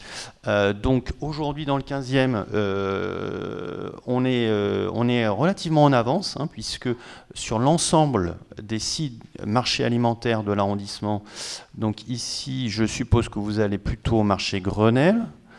Mais bon, peu importe, puisque c'est l'ensemble des marchés alimentaires, il existe ce qu'on appelle des abri-bacs, qui sont généralement aux deux extrémités des marchés, sur lesquels vous pouvez apporter vos déchets alimentaires, et ils sont collectés tous les jours. Alors, ce qu'on vous propose comme dispositif, j'en ai apporté, vous pourrez en importer, c'est ce qu'on appelle des bioseaux. Que vous avez dans votre appartement. Vous mettez à l'intérieur de ce bioseau soit des sacs Kraft, soit des sacs biodégradables. On peut vous en donner au départ, mais après c'est à vous de vous en fournir. Et vous le mettez dans le container. Voilà. Alors, à terme, la ville de Paris souhaite multiplier ces lieux où vous pouvez apporter vos déchets alimentaires, parce que vous n'habitez pas forcément à proximité d'un marché où il y a ce type de container. Donc, ce qui est prévu à terme, c'est que sur les dispositifs dont je vous ai parlé, le dispositif Trilib, dont il y en a un Trilib, rue Péclet, il y en aura peut-être plus près de chez vous. Il y a actuellement, dans ce dispositif, vous avez 3 modules. Vous en avez 2 jaunes et un blanc. Donc les jaunes, je rappelle, c'est pour tout ce qui est emballage, et un autre blanc qui est pour le vert. Donc l'idée, c'est de transformer l'un des 2 jaunes en dispositif pouvant accueillir des déchets alimentaires. Donc ça, c'est prévu à partir du premier semestre 2024. Voilà ce que je voulais vous dire, mais je suis surtout là pour écouter vos questions.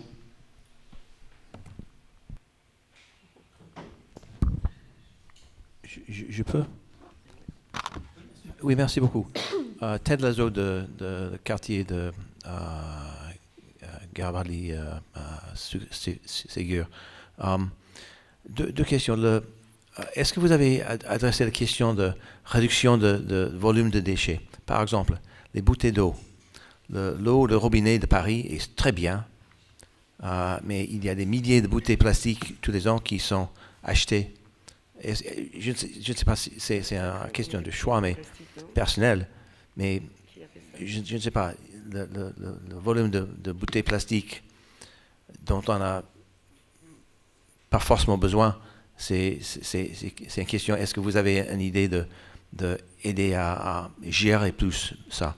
Et la deuxième chose, c'est que les petits bacs que vous avez pour le compostable, c'est très bon, mais ils sont assez ouverts. Et ça attire pas mal de petites mouches. Donc nous, on a trouvé un truc avec une couverture qui ferme ça. Peut-être que vous pouvez changer votre appareil pour moins attirer des mouches. Merci beaucoup. Les nuisibles. Oui. Les souris, les rats et autres. Alors je ne sais pas trop quoi vous répondre sur les bouteilles plastiques. Après c'est de bon sens, votre observation. Le meilleur déchet, c'est celui qu'on ne produit pas. Et donc effectivement, les bouteilles plastiques, ça en fait partie. Et c'est pour ça qu'on encourage évidemment à utiliser l'eau du robinet et des carafes en verre. Oui. Sur les bioseaux, oui, vous avez raison, ils sont peut-être perfectibles. Après, je ne suis pas un spécialiste du sujet de leur forme, etc., et pourquoi ils sont ajourés, est-ce que c'est une nécessité ou pas. Je le suppose, mais je ferai remonter votre observation. Après, effectivement, les déchets alimentaires, il faut les jeter rapidement, puisqu'ils attirent des insectes et autres. C'est pour ça que c'est compliqué à trouver les dispositifs adaptés à ce type de déchets qu'on ne peut pas laisser aussi bien que vous ne pouvez pas laisser trop longtemps dans votre appartement et qu'on ne peut pas laisser trop longtemps aussi sur la voie publique. Parce que sinon, évidemment, comme le disait madame, ça peut attirer des nuisibles. À propos de nuisibles, j'ai une petite question. Je voudrais savoir si vous vous occupez aussi de la propreté des rues et de la voie publique. Et donc j'aimerais vous faire part de quelques observations d'habitants de la rue Cambronne qui trouvent que la rue Cambronne n'est pas très propre et qu'il y a encore beaucoup de rats et beaucoup de nuisibles de ce côté-là. Prenez le micro s'il vous plaît, si vous voulez vous exprimer. Merci beaucoup. Pour compléter ce que vient de dire madame, moi je remarque que sous le métro aérien, c'est dégueulasse. La ligne 6, c'est vraiment... je balade un petit chien pour rendre service à une voisine qui ne peut pas le faire. Et honnêtement, je vois des rats, des gros rats, des rats morts, écrasés. c'est dégoûtant. Et il y a plein de... Enfin, il y a les déchets, il y en a plein. Et voilà, donc je complétais simplement parce que c'est vrai, et je trouve que c'est de pire en pire, honnêtement. Et je ne sais pas ce qu'on peut faire à ce sujet-là. Ils sont là parce qu'on est sale, je ne sais pas. Je vous laisse peut-être répondre, non? Moi, je voulais revenir sur les biosos. C'est peut-être moi. Mais après, on pourra parler de ça. Écoutez, moi, je témoigne, j'en ai un. Et absolument aucun moucheron. On m'a expliqué qu'effectivement, ils étaient ajourés parce que c'est important. On peut mettre des petites boîtes d'œufs au fond parce que ça absorbe l'humidité. Ça, c'est important. Et ça permet que... Et moi, je la jette 2 fois par semaine puisque avant qu'il y ait... C'est tout nouveau qu'il y ait des points fixes. Il y en a un à Duplex, il y en a un maintenant à Falguière, il y en a dans quasiment tout à la Convention, je crois. Ça y est, mais c'est depuis 3 semaines, je crois, un truc comme ça. Enfin, même pas. Mi-novembre, oui, c'est tout nouveau. Donc, voilà, 10 jours. Mais avant, on pouvait les porter sur les marchés. Et donc 2 fois par semaine, en tout cas, moi, ça me suffisait. Voilà, je ne suis pas un exemple. Mais, et c'est quand même quelque chose qui est très important parce qu'il faut considérer... Alors, il se trouve que, en tant que conseiller de Paris, je siège au SICTOM. Qui est l'organe dont monsieur a parlé, qui s'occupe de ensuite gérer les déchets qui ont été récoltés. Ça, c'est au niveau de toute la métropole, c'est pas parisien, c'est toute la métropole. Et on s'aperçoit en fait que on trimballe par exemple des épluchures de salade pour les faire brûler avec du plastique et que du coup, il reste des choses qui sont pas valorisables, alors que si on trie bien, voilà. Et partout où il y a la possibilité de mettre des composts, ça évite de transporter de l'eau, en fait, pour la faire ensuite brûler. Donc c'est à encourager. Il y a très peu de gens que ça concerne à Paris, mais il y en a où il y a des cours, etc. Les gens ont l'idée fausse que ça fait venir les rats. Les rats, c'est un autre problème, je ne le minimise pas. Mais ça ne fait pas forcément venir les rats si c'est bien entretenu, quoi. Voilà, les composts. Et ces systèmes-là, et je crois que c'est vraiment à encourager. Ça. Et de toute façon, c'est pas seulement la ville qui va s'engager là-dedans, c'est toute la France, parce que c'est rendu obligatoire au 1er janvier 2024 la collecte des déchets alimentaires. La ville de Paris est là-dessus plutôt en pointe, quoi. Après, sur la question de la propreté des rues et du reste, moi, quand on m'interpelle en tant qu'élu, mais je crois que tous les élus de tous bords ont la même réponse, en tout cas en grande partie, c'est-à-dire qu'il y a le civisme. Je pense qu'on a des habitudes... les plus vieux ont des habitudes que les plus petits n'ont plus. C'est-à-dire, on a quand même été habitués, et je ne dis pas que ça explique tout. Moi, quand j'étais petit, on me disait que je pouvais jeter un papier dans le caniveau. Enfin, je ne sais pas si ça vous dit quelque chose. Ça n'existe plus. On ne fait plus ça. Je veux dire, il y a un temps où ça se faisait, on ouvrait les caniveaux.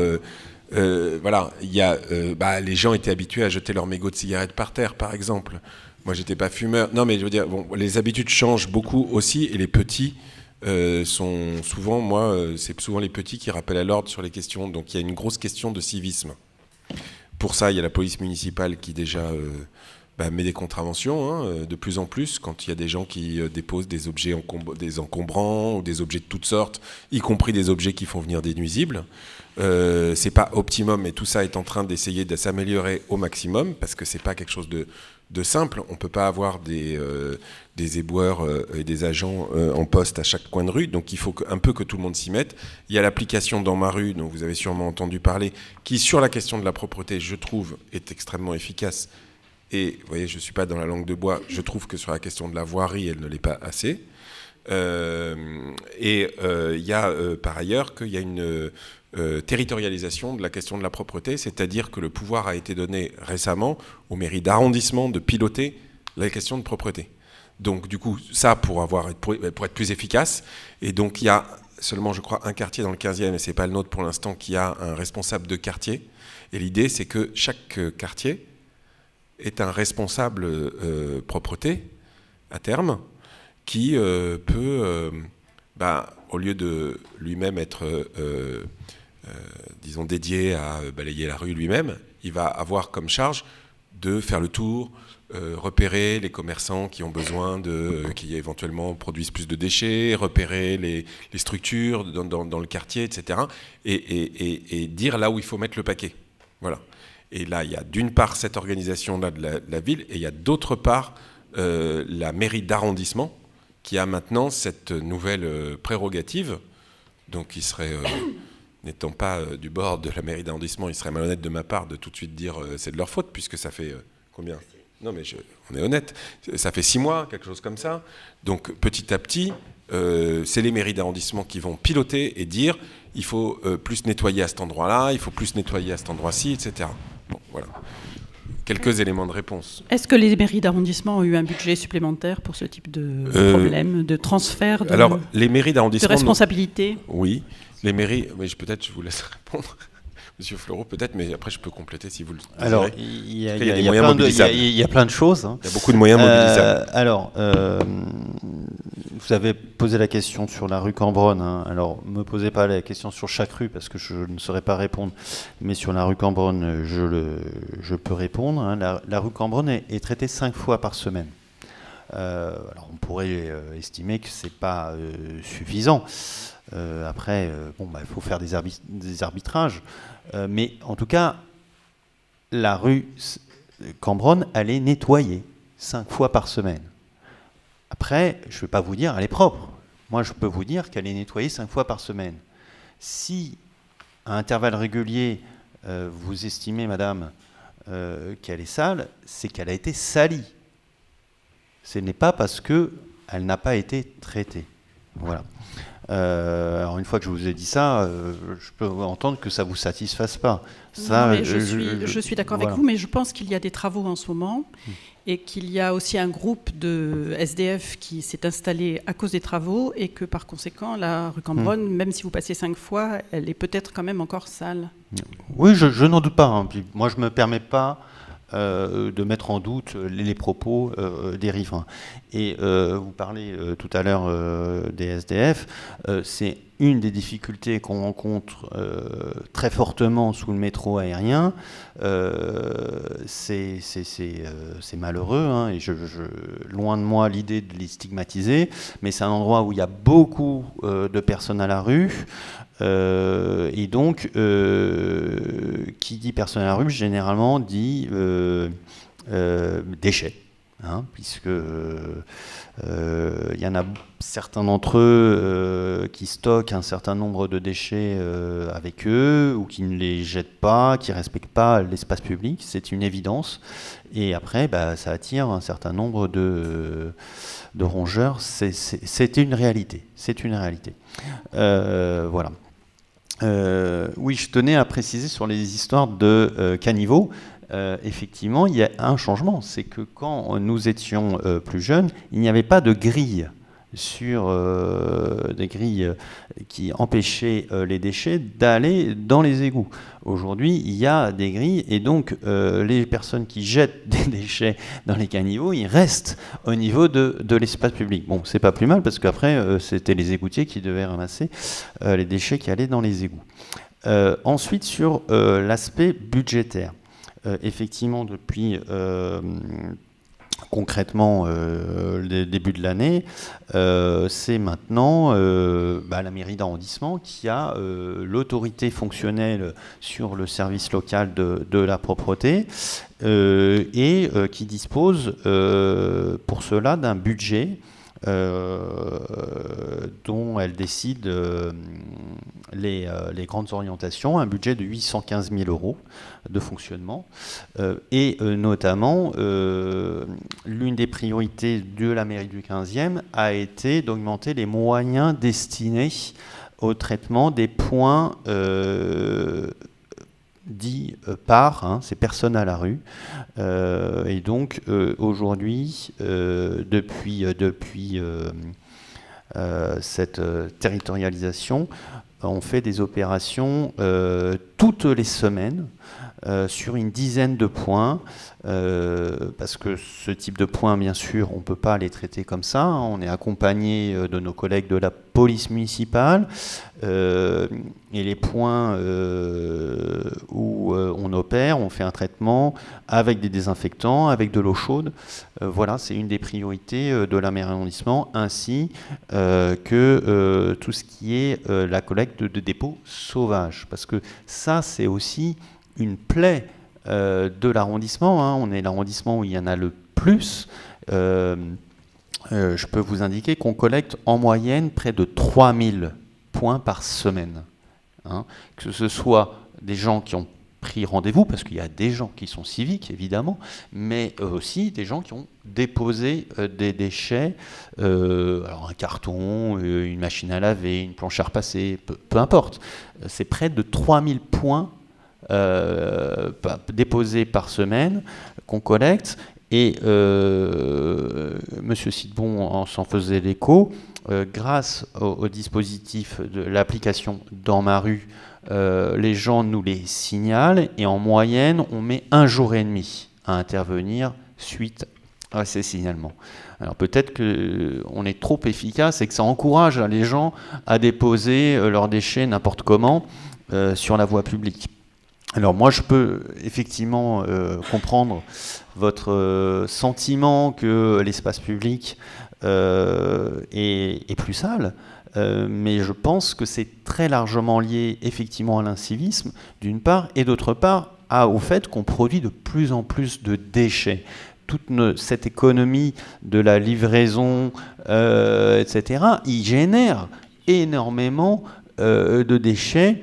Les gens, ils sont livrés d'un truc, ils ont la flemme d'aller jusqu'au local poubelle, ou c'est trop volumineux, ça ne tient pas dans le local poubelle, et ben on le met au pied de son immeuble, et effectivement, ça donne une impression pour les riverains que leur rue est sale, et ça, c'est une réalité. Voilà.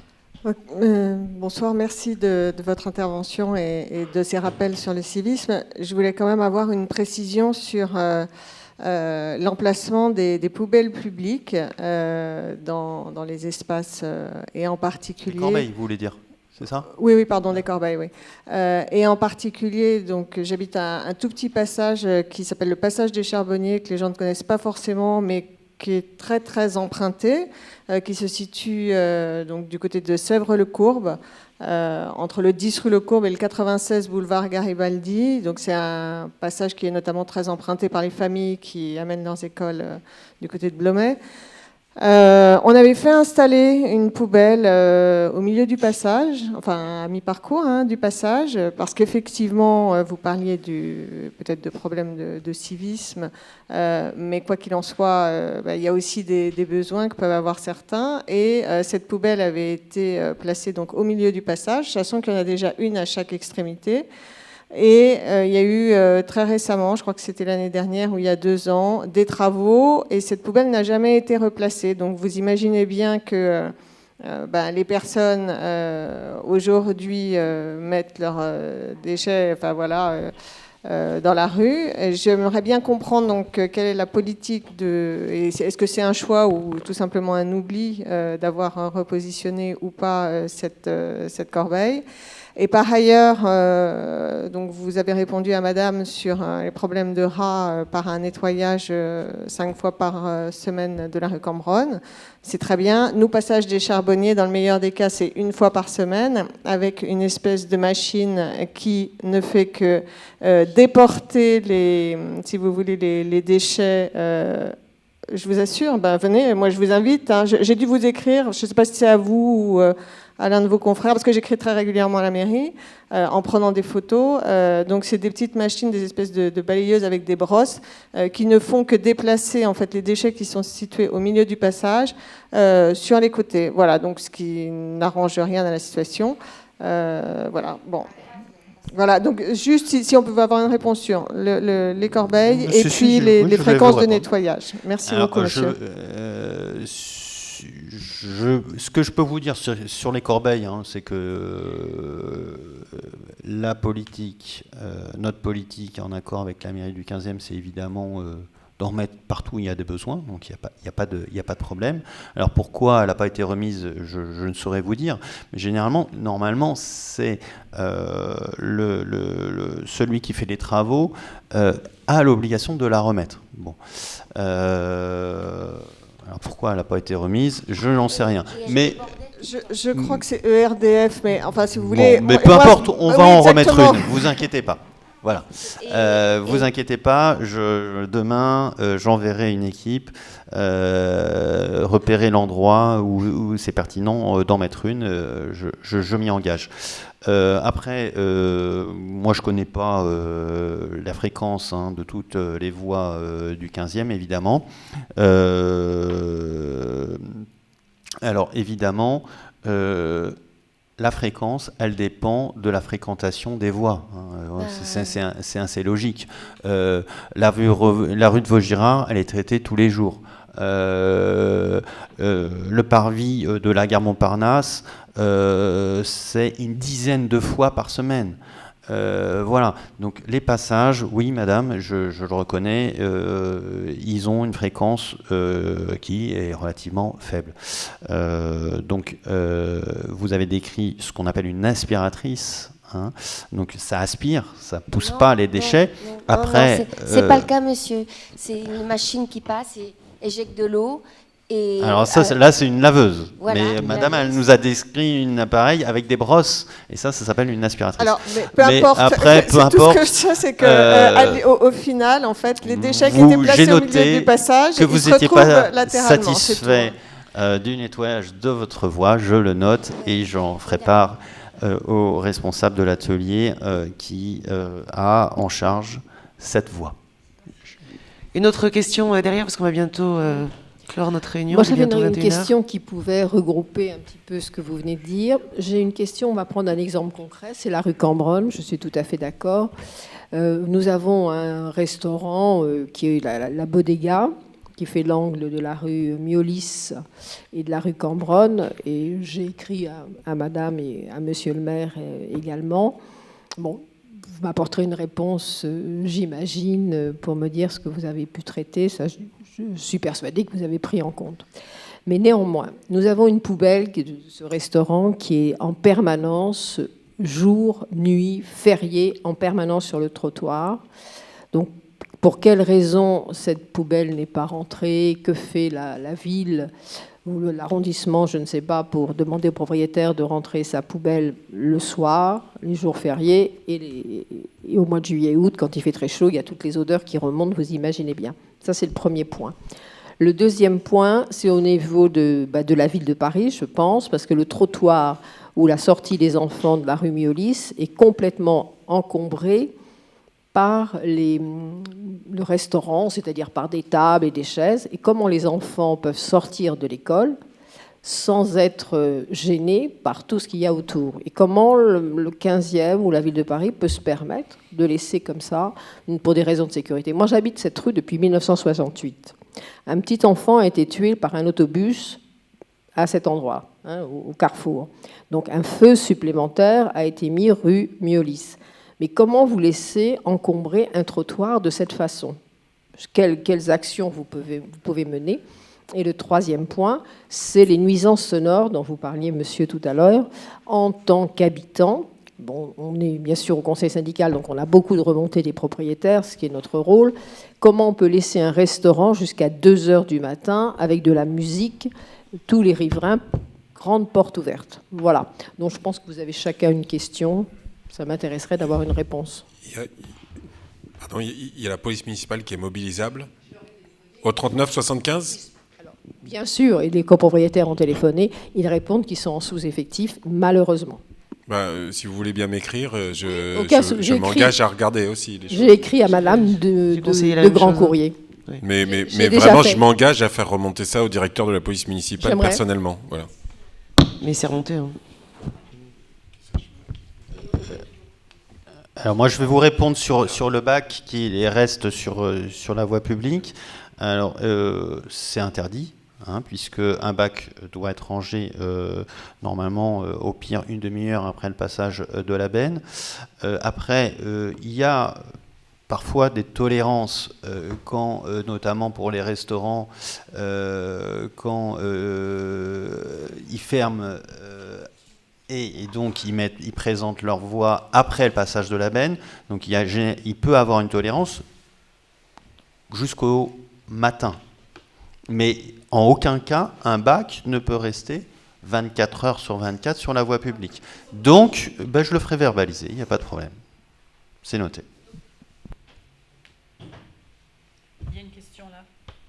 Oui, juste là. J'en ai pour un instant. Sur les bio-bacs, quand il y a des composts dans les écoles, on nous donne des bio-bacs fermés. Ça pose un problème ou pas? Excusez-moi, là, j'ai pas compris. Les bio-sacs. Les bio-seaux. Les bio-seaux, pardon. Oui, les bio-seaux. Il y a beaucoup de compost dans les écoles et on nous donne des bio-seaux qui ferment complètement. Ça pose pas de soucis particuliers. Non, je pense pas. Disons que c'est pas idéal, mais voilà. Ce qui est le plus important, c'est ce que vous mettez dedans. Oui. Il y a toujours une information là-dessus sur voilà, par ce exemple, qu'on a le droit de mettre et pas mettre, etc. Voilà, exactement. Et j'ai une dernière question sur le ramassage, peut-être un jour, de ces déchets alimentaires. Est-ce que c'est prévu? Est-ce qu'il y aura des poubelles comme on a les poubelles jaunes, les poubelles vertes? Est-ce qu'il y aura un jour un ramassage? Non. Alors ça existe dans 3 arrondissements, hein, le 2e, le 12e et le 19e. Ça a été expérimenté dans ces 3 arrondissements et ça a été décidé de ne pas l'étendre parce que c'est un dispositif très coûteux et qui ne permet de collecter que très peu de déchets. Et donc, le choix de la ville de Paris, c'est plutôt de privilégier l'apport volontaire pour des raisons économiques. Voilà. Et des poubelles de façon plus régulière, peut-être, comme les poubelles à verre ou les choses comme ça Mais plus proche des habitations. Ah oui, voilà. oui, ce qu'on souhaite, c'est ce que je vous ai expliqué peut-être de façon maladroite, c'est de multiplier les points où vous pouvez apporter vos déchets alimentaires pour que ce soit tout près de chez vous, effectivement. Oui, juste une observation. Est-ce que vous ne pensez pas qu'il y a un déficit d'information sur ces questions ? Vous disiez tout à l'heure que 2/3 des bacs verts peuvent être triés, mais je pense que la plupart des gens ne le savent pas, ne savent pas comment trier. Moi-même qui suis très sensibilisé à cette question, il y a quelquefois des moments où je me pose des questions. Je pense qu'il y a un déficit d'information. Et sur la question de la collecte des déchets alimentaires, j'apprends ce soir qu'il y a ces points de collecte des déchets alimentaires. Je ne savais pas que ça existait. Est-ce que vous comptez entreprendre une vraie campagne d'information et d'éducation sur ces questions ? Alors, sur tout ce qui va dans les poubelles jaunes, il y a régulièrement des campagnes. Après, comme l'a indiqué M. Luneau, on passe beaucoup par les enfants. Hein. Il y a beaucoup d'opérations qui sont faites auprès des enfants et comme il l'a indiqué, ils sont souvent prescripteurs en la matière. Et je tiens à préciser que depuis quelques années, on a très largement simplifié les règles de tri, hein, c'est-à-dire qu'aujourd'hui, quasiment la totalité des emballages peut aller dans un bac jaune. Hein. Sur les déchets alimentaires, le déficit d'information, votre déficit d'information est bien compréhensible, hein, puisque, comme je l'ai indiqué, c'est que depuis 10 jours que vous pouvez apporter tous les jours sur les déchets alimentaires dans des bacs dédiés vos déchets. Après, il y a ces informations, elles figurent sur le site de la mairie et quand ça a été mis en place, je ne sais pas si vous êtes inscrit à la newsletter de la mairie du 15e, mais ces informations, elles figuraient dans la newsletter. Après, oui, on a aussi, nous, des marges de progrès en termes de communication, mais vous verrez à l'entrée, on vous a laissé un certain nombre de documents, puisqu'on compte sur vous pour véhiculer la bonne parole. Merci. Et si je peux ajouter, vous participez aussi aux fêtes et aux manifestations du 15e, et en général, il y a un espace qui est réservé pour les questions de propreté, et là, on peut trouver toutes sortes d'informations très utiles sur la propreté. Merci beaucoup pour votre intervention, monsieur. Nous allons être obligés de clôturer cette réunion parce qu'il est 21h. Juste une petite.